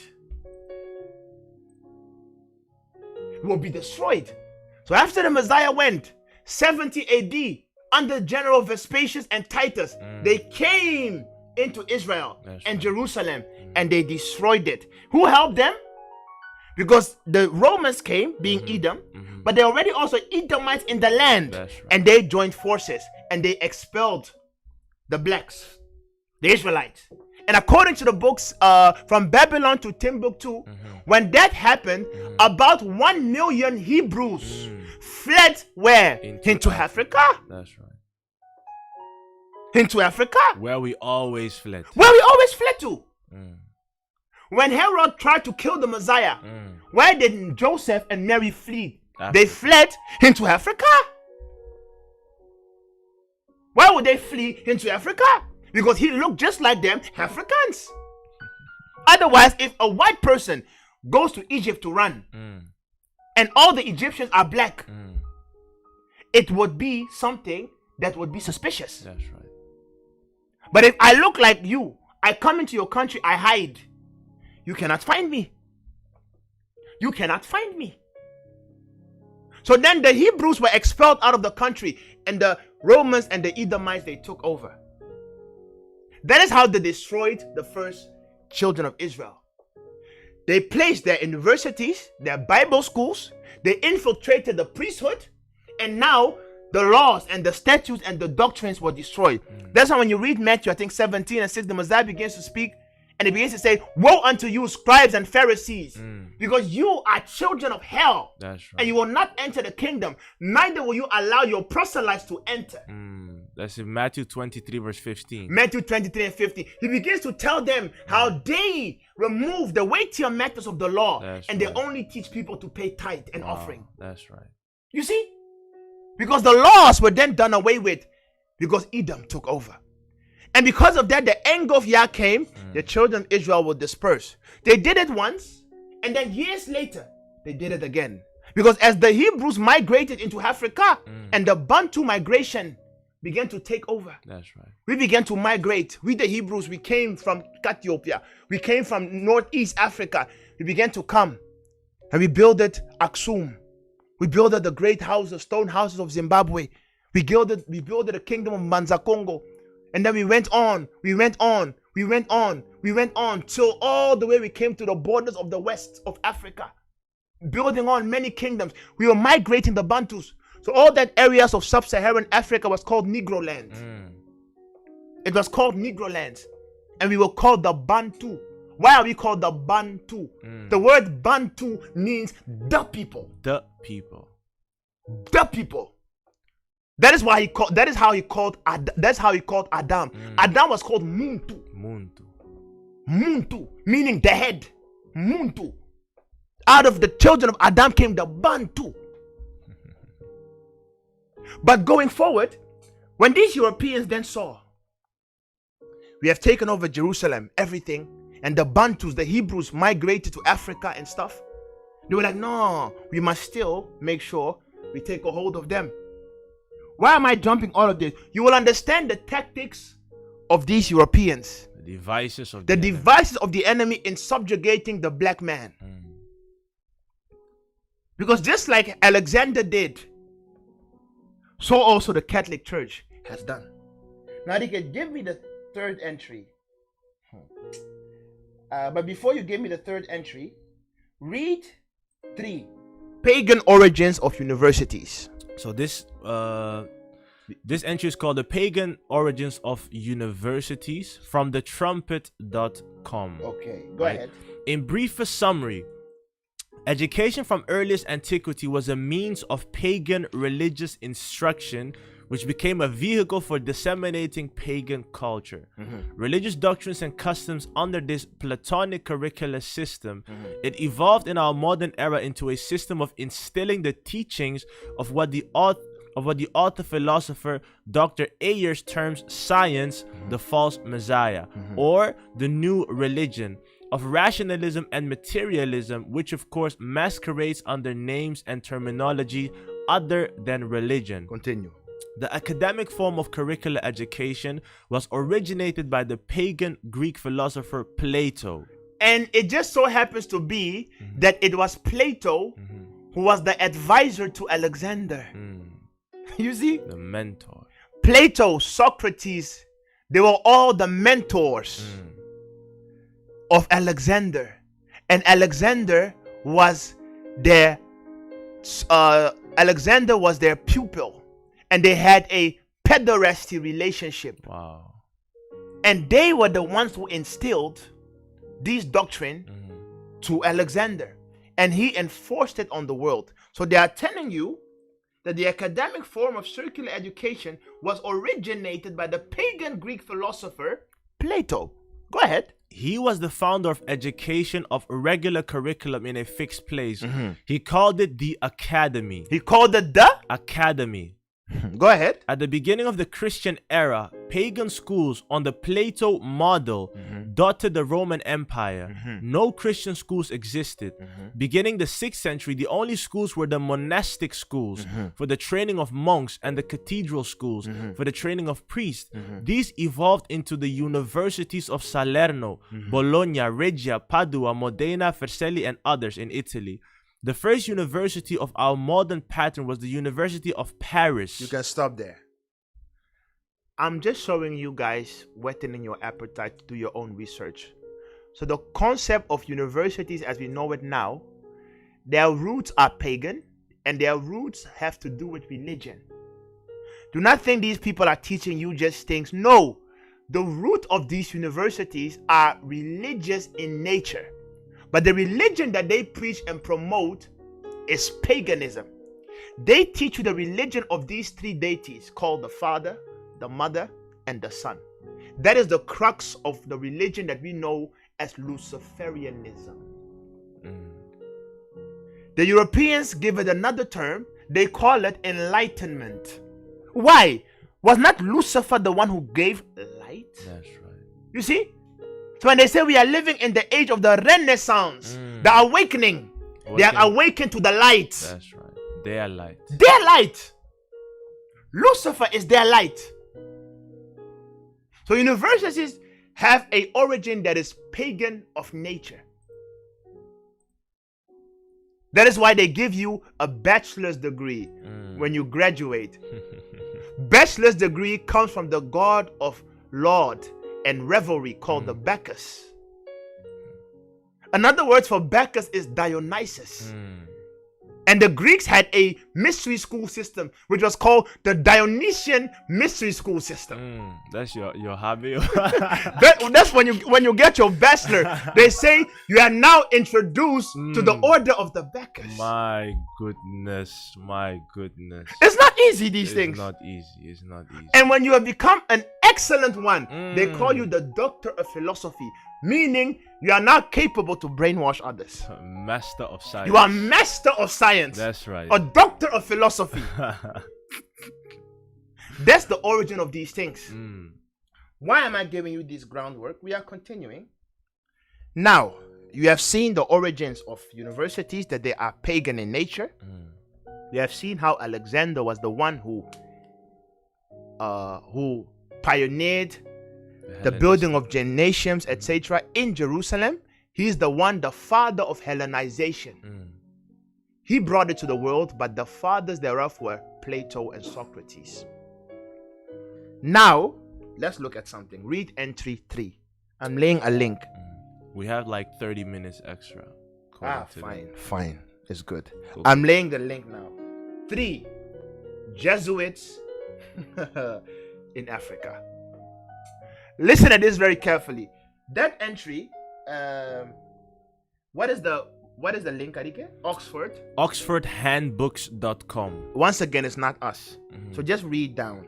In 1498, Portugal obtained a padroado, or right of patronage, from Pope Alexander VI. Who gave this right of patronage? Pope Alexander VI. Now this padroado, or the right of patronage, was a blessing from the Catholic Church for Portugal to go into Africa and enslave the Bantus.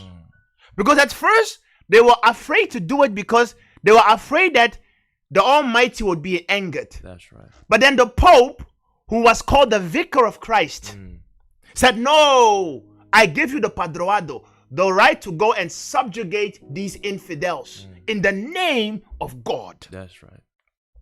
That's why one of the ships that moved the slaves from the shores of Africa to the Americas was called the Good Ship Jesus. That's right. Jesus took your ancestors. The Good Ship Jesus. And the one who gave the Portuguese and who really started this slavery by the Europeans was the Pope himself. Pope Alexander who was VI. supposed to represent God. This is the head of the Catholic Church. That's right. But because it is the same mystery religion as that of Alexander, that's why they can continue doing this. So the Pope gave the padroado and then the Portuguese. Go ahead. So the right of patronage, they received it from Pope Alexander VI, by which it assumed exclusive political and commercial privileges over the eastern half of the world.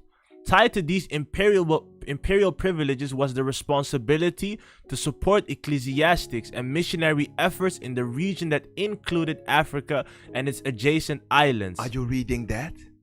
Continue reading. King John III, nicknamed the Pious, was keen on exercising the rights and fulfilling the obligations that came with the padroado.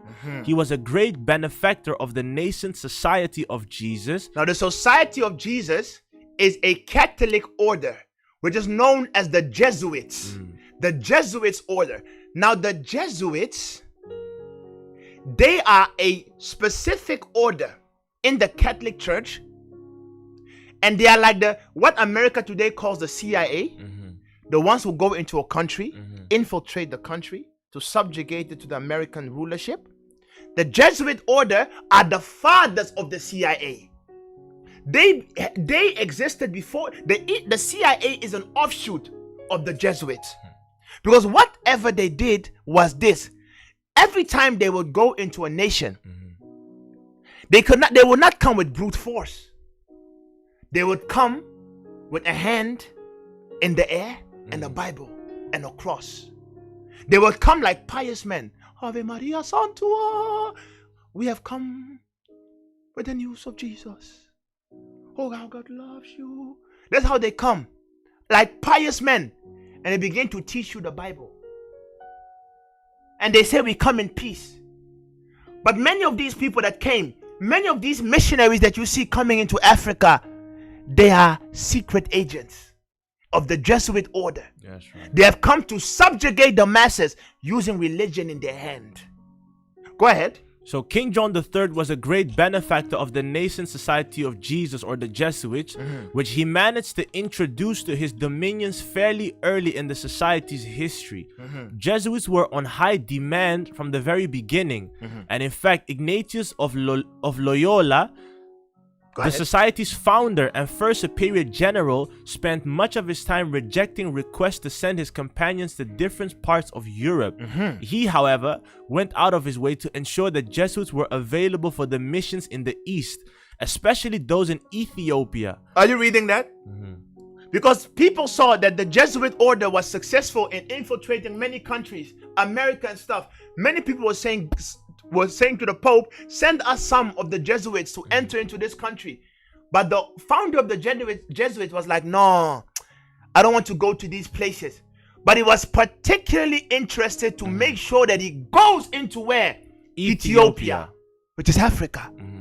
Why was he so interested to go into Africa? Go ahead. Especially those in Ethiopia that were clearly instigated by the Portuguese monarch. So important were the Ethiopian missions that the first Jesuit superior general was even willing to go there in person. You see, that is one entry. We have 2 more to go, and then I have like 10 minutes to blast some. So, give me the 4th entry. So the fourth entry. And this one is accessible to all. This is a Wikipedia entry on Christianity and colonialism.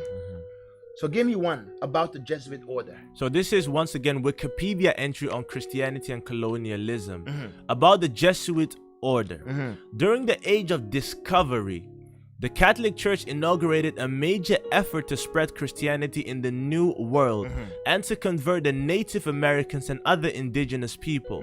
The missionary effort was a major part of and a partial justification for the colonial efforts of European powers such as Spain, France, and Portugal.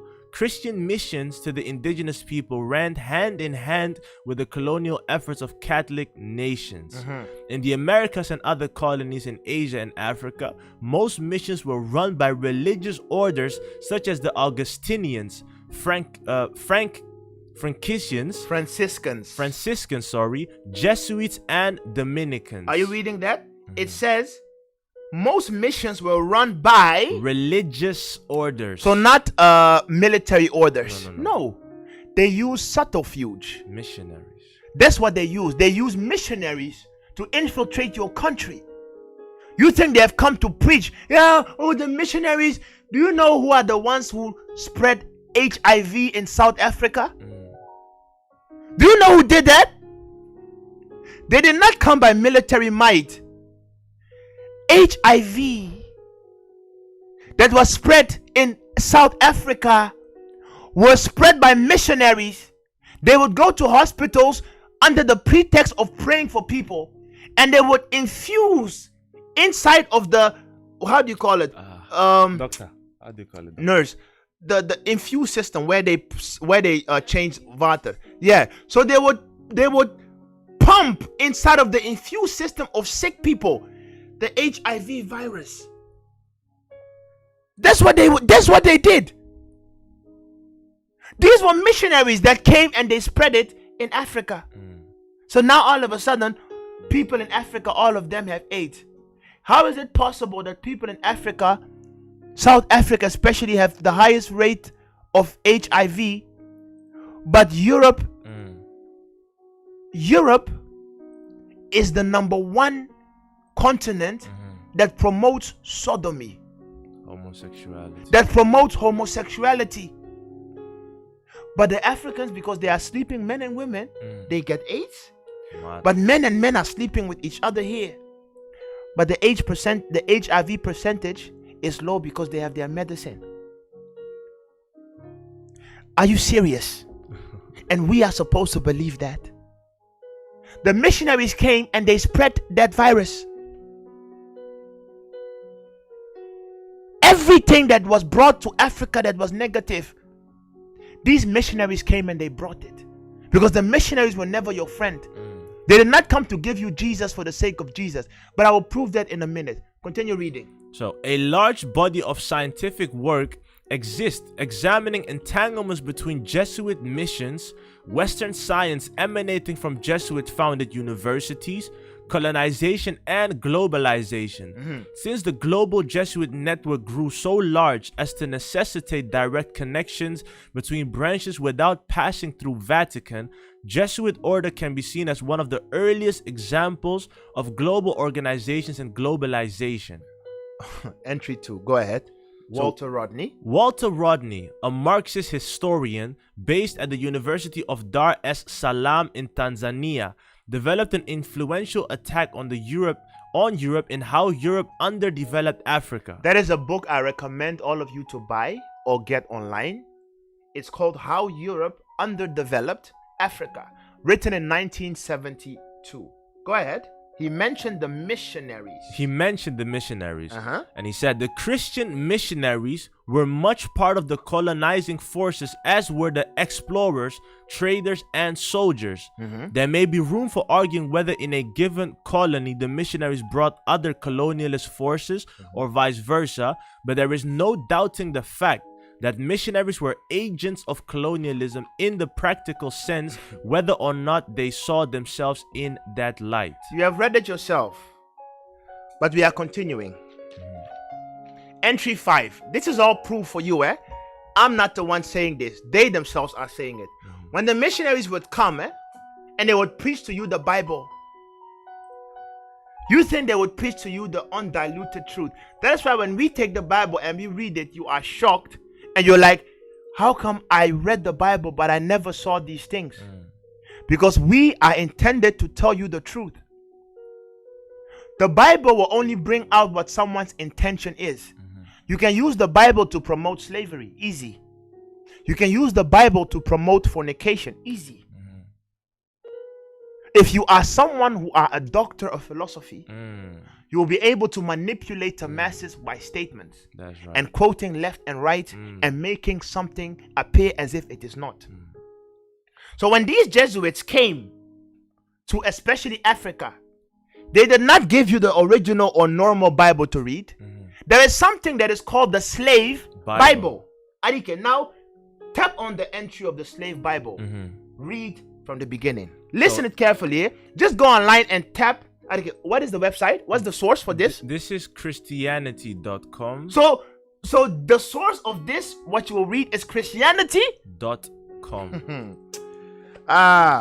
Okay, read. So Christianity.com.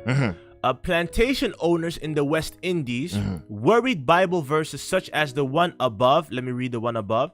So the Bible verse he's referenced is Galatians 5:1. For freedom, I'll read it as it is. For freedom, Christ has set us free. Stand firm, therefore, and do not submit again to a yoke of slavery. This is the verse. And plantation owners in the West Indies worried that Bible verses such as the one above would incite their African slaves to rebel against bondage. On the other hand, certain passages of scripture encourage submission to authority. Rather than withholding the entire Bible, some masters allowed their slaves to have the slave Bible. To have the slave Bible. Go ahead. Which was compiled from selected parts of God's words to inspire submission. And then what is the slave Bible? So no, go there. Go to the text, to the paragraph where it says, who made the slave Bible and why? Okay. So the slave Bible was published in 1807. Commissioned on behalf of the Society for the Conversion of Negro Slaves. For use by missionaries. For use by whom? For use by missionaries. Yes. Who wanted to teach enslaved Africans to read with the ultimate goal of introducing them to Christianity. You see, dear people? You see, dear people? I will go into their doctrine in a minute. But you see, dear people? These missionaries would come and they will teach you damnable things. But I will get there in a minute. When I start blasting, I will deal with these black monkey preachers that wear suits and lie to the masses 24/7, not knowing that what you have been taught at Bible schools like Azusa was handed down by these missionaries. That's right.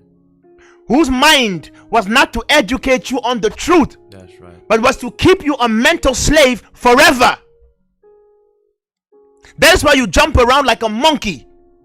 Every time we say something against the West, you go mad. Why? You are a monkey.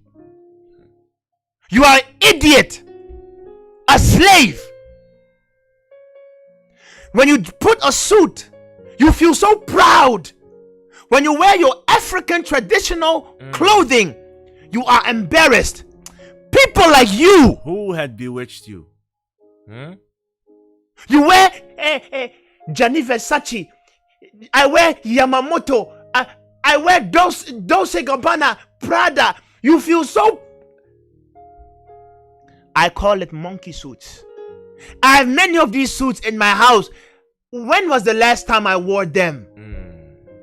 Because now when I look at it, I'm like, fire burn Babylon. But you put on your suit and you're like, you feel as if you have the world. We will get there. So Adike, entry number 6. Just in case many still think that I'm just pulling things out of context, and I'm just making my own doctrine because I hate white people. I don't hate anyone in my life. What I hate is injustice and unrighteousness. No matter the color, but it just so happens to be that whites have done too many injustice. Too many injustice. And that whites have done too many unrighteousness. So if you, for example, are walking outside and a dog has bitten you 3 times, and not because of that, you are afraid and you are careful around dogs, does that mean you hate dogs? No, it means you are intelligent. You have noticed that dogs tend to attack and bite. So now whenever you see a dog, you tell someone, watch out, dogs can bite. That's all we're doing. I'm not a racist. I'm not angry at white people, not at all. I'm just warning my people to be intelligent. Because these seminaries have made you spiritual slaves. And because of that, what you as a black preacher are now teaching to your masses is slave doctrine, to the agenda of the Catholic Church and the head of Christianity.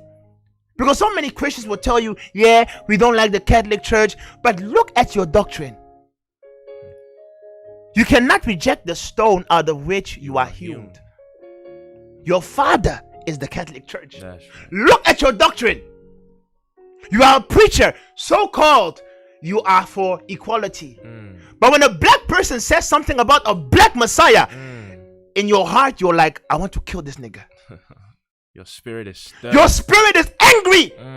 You are a white preacher.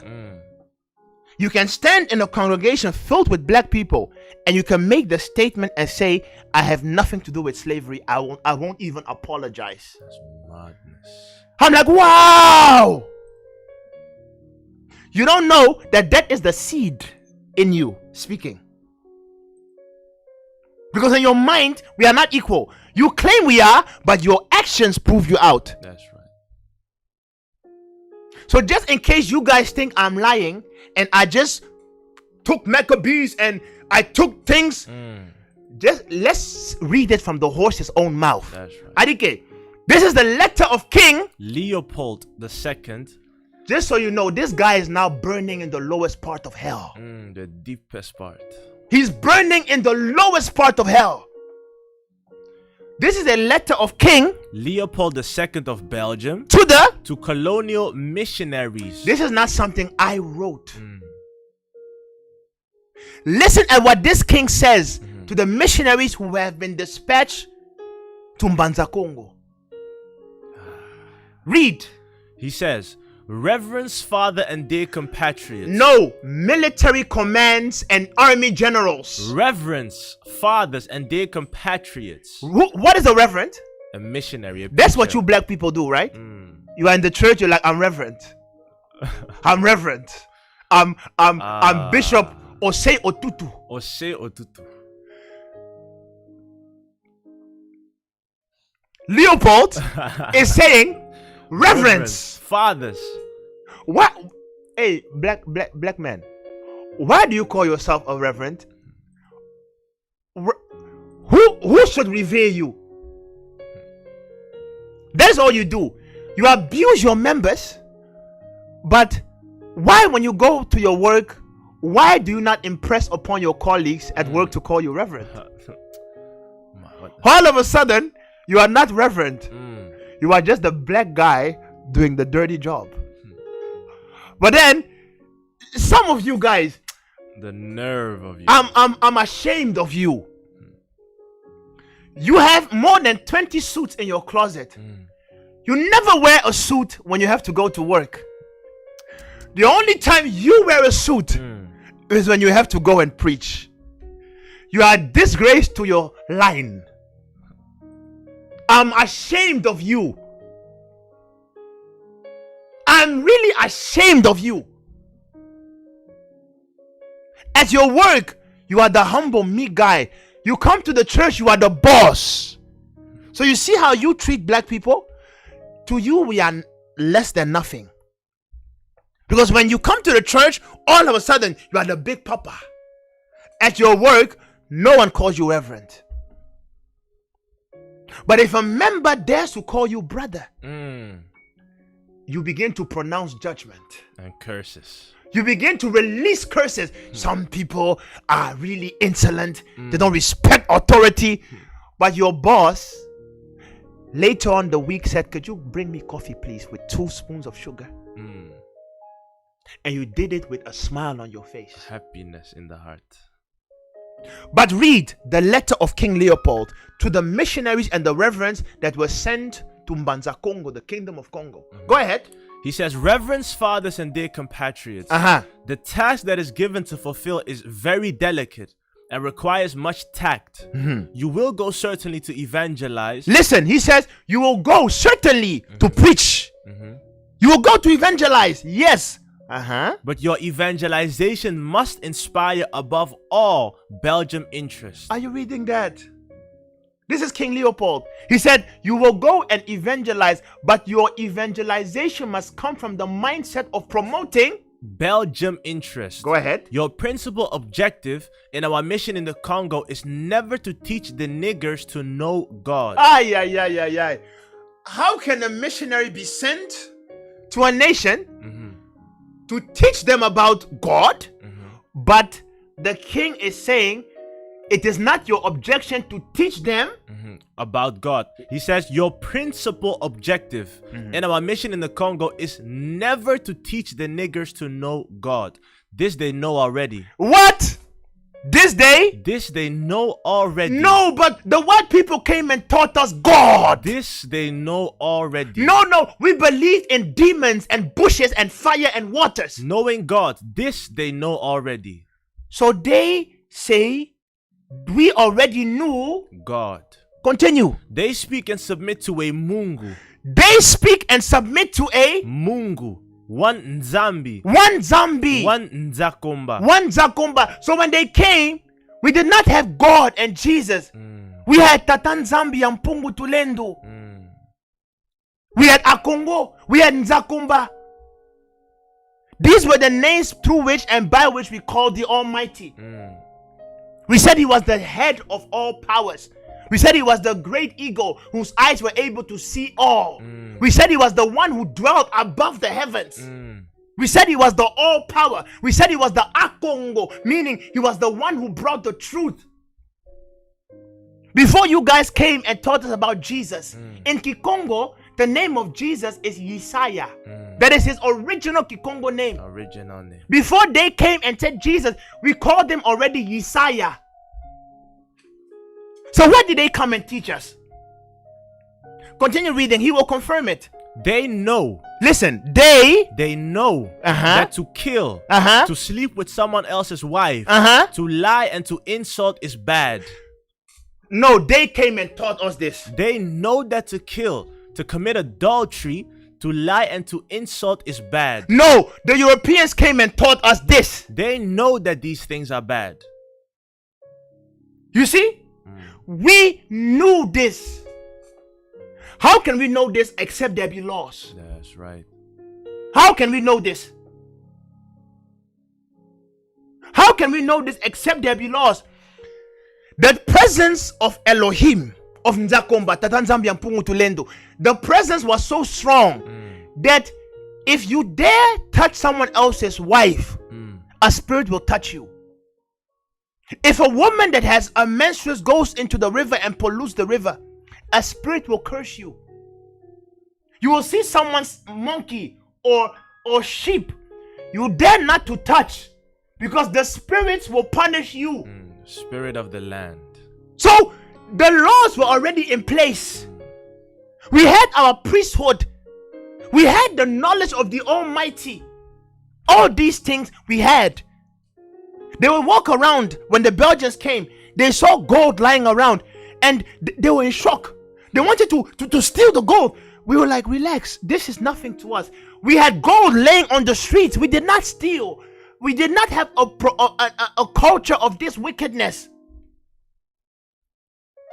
They are the ones who came and so-called taught us not to steal, but they ended up stealing. That's right. You see? And they are stealing. You see? But they will tell you the European missionaries came and taught the blacks civilization. How can you teach us civilization if before you came our country was well, but after you went our country was turned to hell? But you say you taught us civilization. That's right. We already had a kingship, and the kings of the Congos were the ones who are called the Nzinga. The family line of the Nzinga were the family line of the kings. And then we had the priestly bloodline, which were called the Mpanzus. And the Panzus were the ones who were the priests. And no king could be established if the Panzus did not agree. It was the prophets or the priests that established the king. Just like in the Old Testament. Just like in the Old Testament. We had an order. Everything was in place. And then we had the workers of the land, our scientists. They were the ones who were called Nsaku. Everything was in line for us. But they say we had no civilization. This is the laws and the lies they teach you. So he will continue reading the letter. So Leopold said to the reverends, have courage to admit it. You are not going to teach them what they know already. You see what the king is saying? The missionaries taught us hell. So he's saying, please missionaries, don't mess with me. He said, I'm the head devil. Don't try to lie to me and we are going to evangelize. He said, no, have the courage to admit you are teaching them nothing. That's why when they came, they said, we see in them, they have traits of Hebrews and Israelites because their traditions are that of the Old Testament. Out of their own books, they said it. There's a many of the traditions that they have. It is as if they are the inhabitants of the Old Testament because we, as missionaries, we are learning much from them. The practicality of the word is found in their culture. They said we are learning too much from them. So continue reading. Your essential role Uh-huh. is to facilitate the task of administrators and industrials, which means you will go to interpret the gospel in the way it will be the best to protect your interest in that part of the world. You see, they are allowed to interpret the gospel in the way that would be to Of the best interest. interest of them. For these things, you have to keep watch on disinteresting our savages from the richness that is plenty in their You underground. see, they call us savages, and they say, make sure you disinterest them, these savages, from the richness that is where? That is plenty in their ground. When Elohim said, I will send you to a land filled with milk and honey, what do you think he meant? There was no other place where the Garden of Eden could have been if it was not for Africa. The richest soil in the world is Africa. Gold, diamond, magnesium, cobalt, oil, everything you need. Africa. Middle East, where Egypt, where Saudi Arabia is now, the house of Saud, where Israel is now, it is a wild desert. There is no life there. But the richest place of life, where the fertile, where there is green, where there is the ecosystem of the purest nature, it's in Africa. Go to the bushes of Congo. You will see the life. You will see how the ecosystem there, how there is much greenery there. They said there are two places that are left now that have the purest nature. It is some part of the Amazon. That's right. And it is in sub-Sahara Africa. So where do you think the Garden of Eden, if there really was a Garden of Eden, where do you guys think it would be? Where is the continent where the lion dwells? The elephant dwells? The leopard dwells? The cheetah dwells? The continent that inhabits most animals, where do you think it is? The Nile River, what do you think that one is? If it is not one of the 4 rivers mentioned. Huh? People, do not be fooled. Do not be fooled. The country, the continent that is filled with milk and honey is Africa.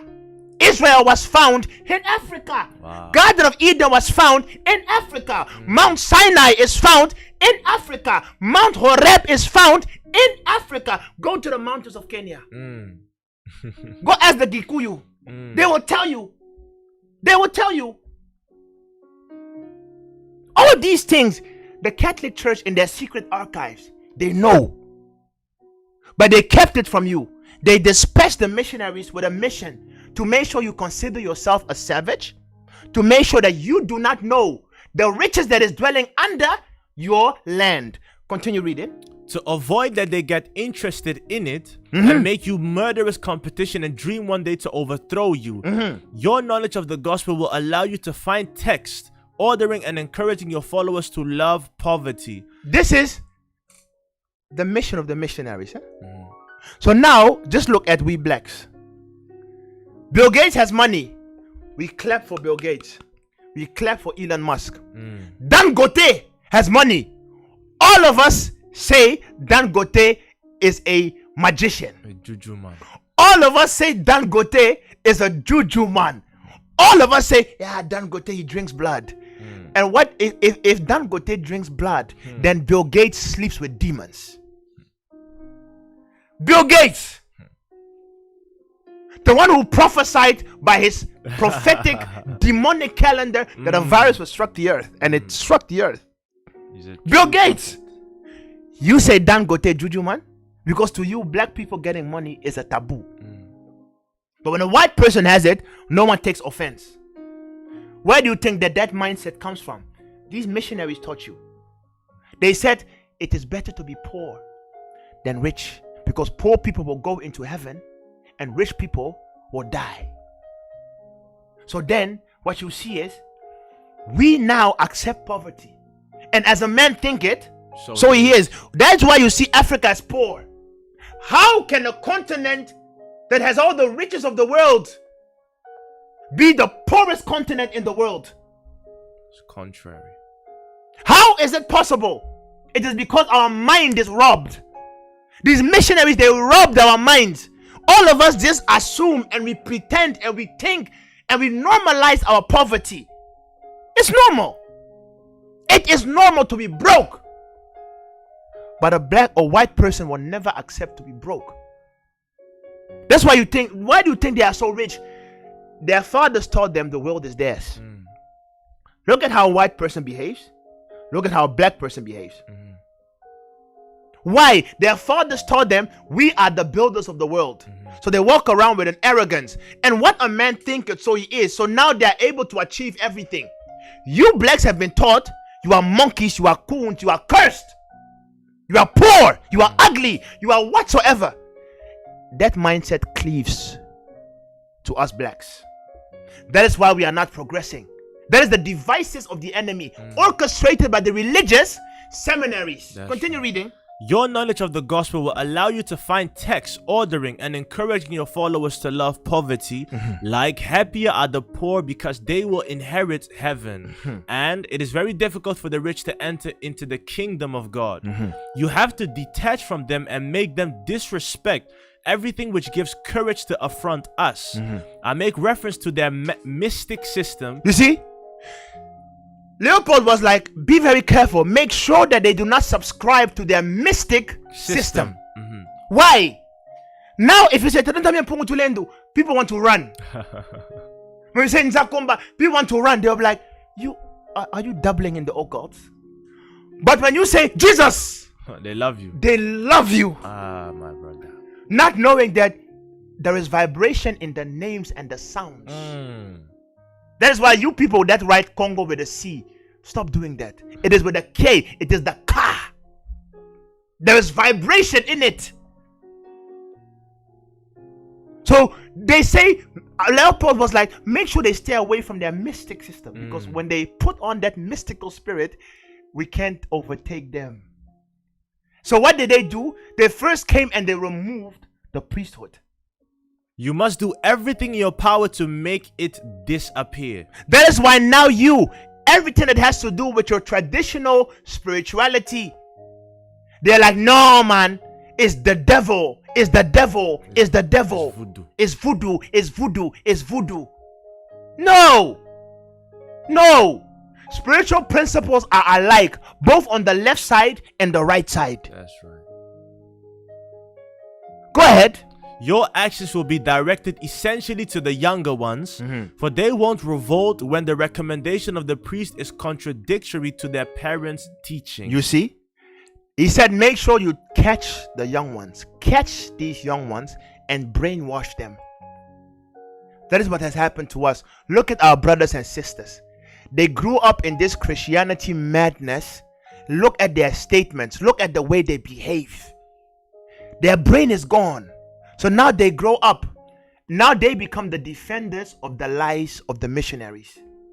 And it is especially our own brothers and sisters that will fight us more than the Europeans. If you reason with a white person that has reason, he may try to lie, but he will say, yeah man, Latmar. But a white guy will fight, the black guy will fight you. He will fight you. Why? He called them young. Continue reading. Furthermore, it says, institute a confessional system which allows you to be good detectives, denouncing any black that has a different consciousness contrary to that of the decision maker. Teach the niggers to forget their heroes. You see? Teach the niggers to what? To forget their heroes. Look at our preachers nowadays. You go to a black church, all of them worship William Branham. They sing songs. Branham is God. Branham is the seventh messenger. All of them worship. No, we need 10 more minutes. All of them worship someone called John G. Lake. John G. Lake. John G. Lake. All of them worship. What's the guy's name? Renard Bonnke. All of them worship Yongisho. All of them worship Smith Wigglesworth. And Catherine Kuhlman. All of them worship Catherine Kuhlman. All of them worship John Knox. Queen Victoria of England said, I fear nothing but the prayers of John Knox. What a lie from hell. All of them worship these heroes. But we in the Congo, the greatest prophet that touched our country as far as the human mind can remember in Congo was Simon Kimbangu Kiangani. But we hate him with a passion. He prophesied of the Messiah. He said, behold, the king will arise from the borders and the heart of Africa. And he will be endued with 3 powers. He will have spiritual authority. He will have economical authority. And he will have the authority when it comes to science. And by the powers of these 3, he will subjugate all the world and those who oppressed the black people. He prophesied and said, behold, the Nkadian Pemba, meaning the whites have come to subjugate us. He said, for a while they will succeed and they will tamper with the scrolls of truth. He said, but continue reading the scrolls of truth, because by reading the book of the thief, you will catch the thief. That's right. Simon Kimbangu said it. He prophesied all these things. He said, behold, I have been sent in order to be a burning light against the Nkadian Pemba who have come. I have not been sent to none of them. I've only been sent to people that look like me. For behold, a king will come who looks like me. That's right. All these things he said. And they tried to catch him. They couldn't. All of a sudden, he himself said, my time is now ended. And he came and he handed himself over to the people. And they imprisoned him for 30 years. Whilst his mission only took about 8 months. He gave himself over and they caught him, arrested him for 30 years. And after he said, I must now go. And he died. And he prophesied of many things. But we the blacks, when you speak of Simon Kimbangu, they're like, no.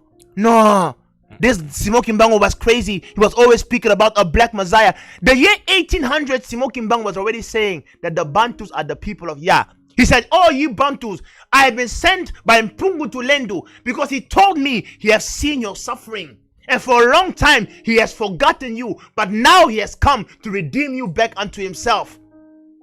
He instilled in the people of the Congo black pride and the ways of the Almighty. He was against lying, fornication, and all these things. And he was the final voice to speak before the Belgians took over. And when the people rejected him, the Belgians took over the country. But no one is teaching about this man. All of us know John G. Lake and all this madness.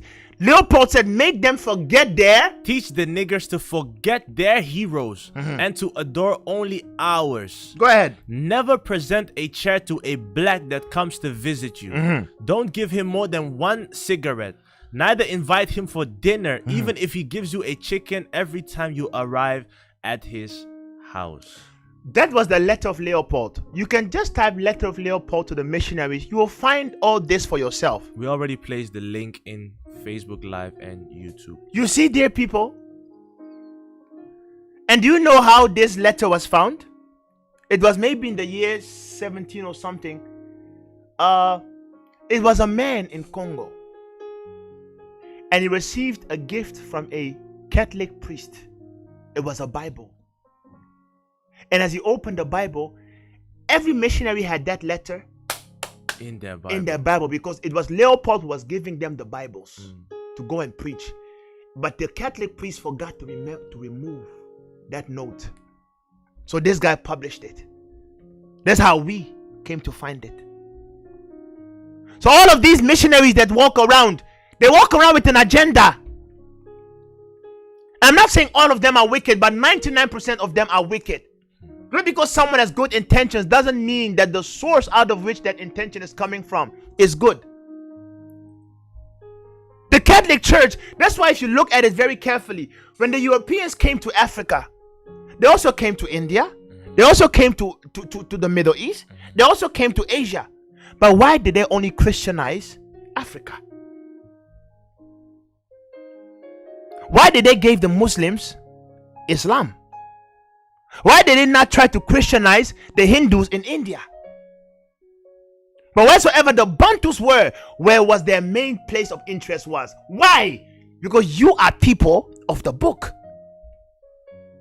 So they have to make sure they mislead you.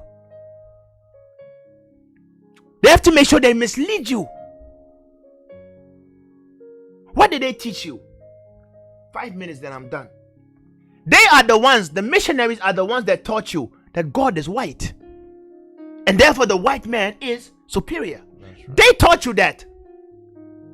That is the reason why you can go to Africa. Almost every church, there is a picture of a white Jesus on a cross. And to you, that is not psychology. If you go to a black home and you have statues that are tribal, you have tribal statues in your house, people will ask you, are you a witch perhaps? They say, they say, are you a juju man? And when you ask them why, they're like, why do you have these scary statues? Why do you have these gods? That is the brainwashing. If you have tribal statues in your house, they won't say it, but in their mind, they'll be like, this guy is demonic. We have to make sure we never come to this place again. But when you have a picture of white Jesus at the front of the door, when you come and you see the great picture, they feel sanctified. Wow. They're like, oh, Holy Ghost. And they come at your house, they don't even pray anymore. They feel so safe. They're like, yes. And then you put swine's flesh on the table, they eat, and they're like, oh, this is the house of God. God. Dieu. Oh, Dieu. Oh, Nzambe. No, but who has bewitched us, man? We are so doomed. I don't know. I don't know. It's a sad story. They taught you God is white, and therefore the white man is superior, whilst the Bible says the Messiah had skin like copper, brown skin. He had woolly hair. But that one they will not teach you. They taught you the black man is a savage and uncivilized, and the white man has come to teach them. But we were reading before they came. We had laws, traditions before they came. We knew Elohim before they came, but they said they brought us civilization. French, up until today, forces Africans to pay them tribute. Because why? Because we expelled the French out of the African countries. They say you must now pay us tribute because we brought you guys civilization. Up until today, every francophonic ex-colony country still pays tribute to France today. Black people. What else did they teach us? They said to be poor is a blessing and to be rich is a sin. That is why many of us that still have this mindset, Elohim can never bless you, because deep in your heart you hate being rich, because you are afraid of it, because you think being rich is a sin. But me, I welcome riches. Let riches come. Why not? As long as it will not thwart with the righteousness of Elohim, I must be rich. Teach your children to be rich. Teach your brothers to think big. Don't be afraid of them. Do not be afraid of them. You are smart. You're smart. The only reason why you see we excel in academics or we excel in sports is because we think that is our only way out. But if you would take your children to spend as much time on academics and learning as they spend on soccer and sport, you will see that your children will also excel in these areas where they spend time. That's right. Continuing, they taught you to despise. They taught you to read and be submissive, but never to reason. In other words, I don't know how you can read Genesis and read the Garden of Eden and still think that it was somewhere in Europe. If you cannot read it and see Africa, it means you have been read, or it means that you have been indoctrinated to read but not reason. I don't know how you, as a black person that are aware of your traditions and cultures, can read the Old Testament, Leviticus, Exodus, and not see your own people there. Like Olauda Equiano. I don't know how. And not see your own customs there of your own people. And not say, hey, but these people, their custom, they were black, man. Everything they do, we do, man. If you cannot come to that understanding, it means you have been taught to read, but never to reason. That's what they taught us. What else did they teach us? These seminary schools teach you that, listen, children, These Israelites of the Bible were white. Nevertheless, they tell you that they were in Egypt for 400 years under the scorching sun. Mixing Please. with the Egyptians. Listen. And this will not come in main news, but I dare you to study. Do you know which people has the highest number of skin cancer in the world? It must be Caucasians. The people with the highest rate and percentage of skin cancer in the world are the Ashkenazi Jews that live in Israel. Why? They were not made for that place. They were not made for the sun. They come from the Caucasus Mountains of Russia. They migrated to a place that was not their own. So the country doesn't like them. The spirit of the So land. the sun is smiting them. So many of them have skin cancer. Do your research, you will see. But you now can sit and you call yourself a doctor of divinity, a black guy with a stomach bigger than a pregnant woman. You wear a monkey suit and you are preaching, hey, we are Gentiles. And you are saying, yeah, when the children of Israel, the whites, were in Egypt, they were slaves for 400 years. A white person in the middle of the burning sun of Egypt, 400 years, and they are outside building pyramids with no shirt on. No sunscreen. Listen, you have smoked the biggest crack. I don't know what marijuana you smoke, but this one came from the heavens themselves. That is the madness of us. That is what happens when you are being taught by your enemies. They will blind your eyes to the reason that is found in the letters.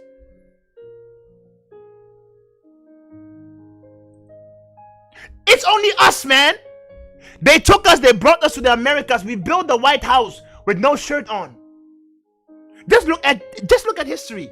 We were in the cotton fields of America where the sun is not as hot as here. And we're picking cotton. Our descendants, the fathers of Randy, Talisha, all of our brothers, they were there. In Sioux, the sugar plantation, building houses, picking cotton, building land, working the field with no shirt on. It was the blacks. As they did in the Americas, so they did in Egypt. That's right. The same people. The same people. Which European do you know that can work as a slave for 10 years and not die? They do not have the physical strength that we have. They do not have the endurance that we have. That's why they can work us as slaves for hundreds of years. And when they look at us, they're like, how come these people are still not dead? You cannot kill us. The more the Egyptians put on heavy burdens on us, right, the more we multiply. We are unkillable. If we were. We are unkillable. That's why Elohim said, why do ye gods Die like men? When we will receive that power, you will see. But for now, what they then decided to do is, because we cannot kill them physically, let's kill them mentally. Let's tell them that they are not made in the image of God. They are not a Bantu. Let us tell them that they are 3/5 of a human. That they are Neanderthals. Let them tell them that they are 3/5 of a human. Contrary. This they did to us. What else did they tell us? They told us to despise our own culture and despise our spirituality and call everything that is ours juju. Everything that is all ours, we are supposed to call it nkisi. Everything that is ours, that is in our tradition, we are supposed to call it kindoki. And embrace Western philosophy and call it godly. Who are the ones that are promoting homosexuality? Is it the blacks? Mugabe said, before you want me to accept that being gay is good, first let the president of America come and let me make him my wife. If he accepts it, then I will accept gays in my country. And the president never came. Who are the ones that are promoting homosexuality? Who are the ones that are promoting pedophilia? Who are the ones that are promoting children 6 years, 9 years to say that they are women whilst they are men. And they said the children that will come forward and say they want to have a gender swap, the government will pay the operation free of charge. What nation, what continent, what men of people are doing these things?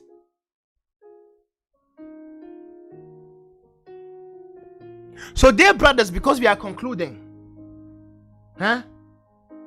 Deuteronomy 18:18.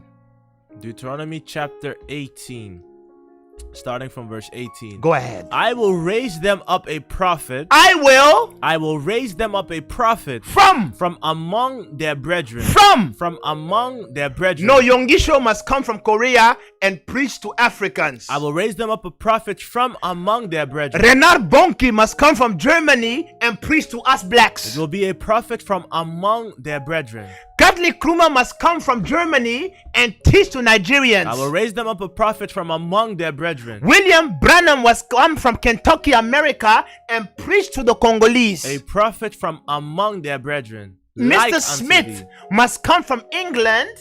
John G. Lake must come from England and preach to Ghanaians. A prophet from among their brethren. From among their brethren. Brothers and sisters. Simo Kimbangu came. We rejected him. Simon Toko came. We rejected him. We have prophets that are in Africa, Nigeria, up until today. Oh, Doctor, the world has come. Kenya doesn't want to listen. Adum Shedua has come. People don't have time. Messengers are coming in Africa. They despise us. But another will come in his name. Him we accept. But Elohim has told us that his principles will remain. He will raise up a voice from among their brethren, from amongst your own, liken unto thee. So, dear people, if you see a missionary in Africa, do not beat him, do not kill him, but tell him, please, sir, Renard Bonke, John G. Lake, before you come and convert us, please go to Europe and convert your own. Why are these people so interested in converting Africa? The wickedness of Europe is 1,000,000 times worse. Why do you come to us? Why are you not spending time correcting your own people? We have our own prophets. So please have your own. Let the Korean preach the Korean man. Let the Dutch preach the Dutch man. Let the German preach the German man. And let the Bantus preach to the Bantus. That's right. Because no one will love his own more than his own. Thus is the decree of the Almighty. So, brothers and sisters, these are the words. Please stay strong and stay vigilant. Shalom. Thank you for joining us till this point. This was the conclusion of the topic religious seminaries or Bible schools. This was part 2 of the theme called the devices of the enemy. Last week we touched the devices of the enemy part 1 with the topic of the media. Today we have touched the devices of the enemy part 2 with the topic of religious seminaries. Keep an eye on our socials. Next week we'll conclude with a concluding part of the devices of the enemy. If you have any questions, comments, or contributions, you can always send us a message or continue to drop them in the Facebook Live or the YouTube Live sessions. We hope you learned a lot. We gave you the references so you can go and study these things for yourself. We hope that even if you have questions after the show, know that you can always contact us and we can have a dialogue about this subject. This was the conclusion of today's topic. We hope to see you again next week, same time, same place, 10 a.m. to 12 p.m. live on Facebook, live on YouTube. And we also do Instagram live shows. We will update you guys. Just keep an eye on our social media pages on Instagram and on Facebook. So with these words, we leave you for today, but we are always available for conversations, questions, and whatnot. use the links, click on them, read them through, and make this part of your arsenal when it comes to your research, when it comes to the Bible. Thank you once again for joining us today. Have a wonderful, wonderful Sabbath. And as we always say, Shabbat Shalom.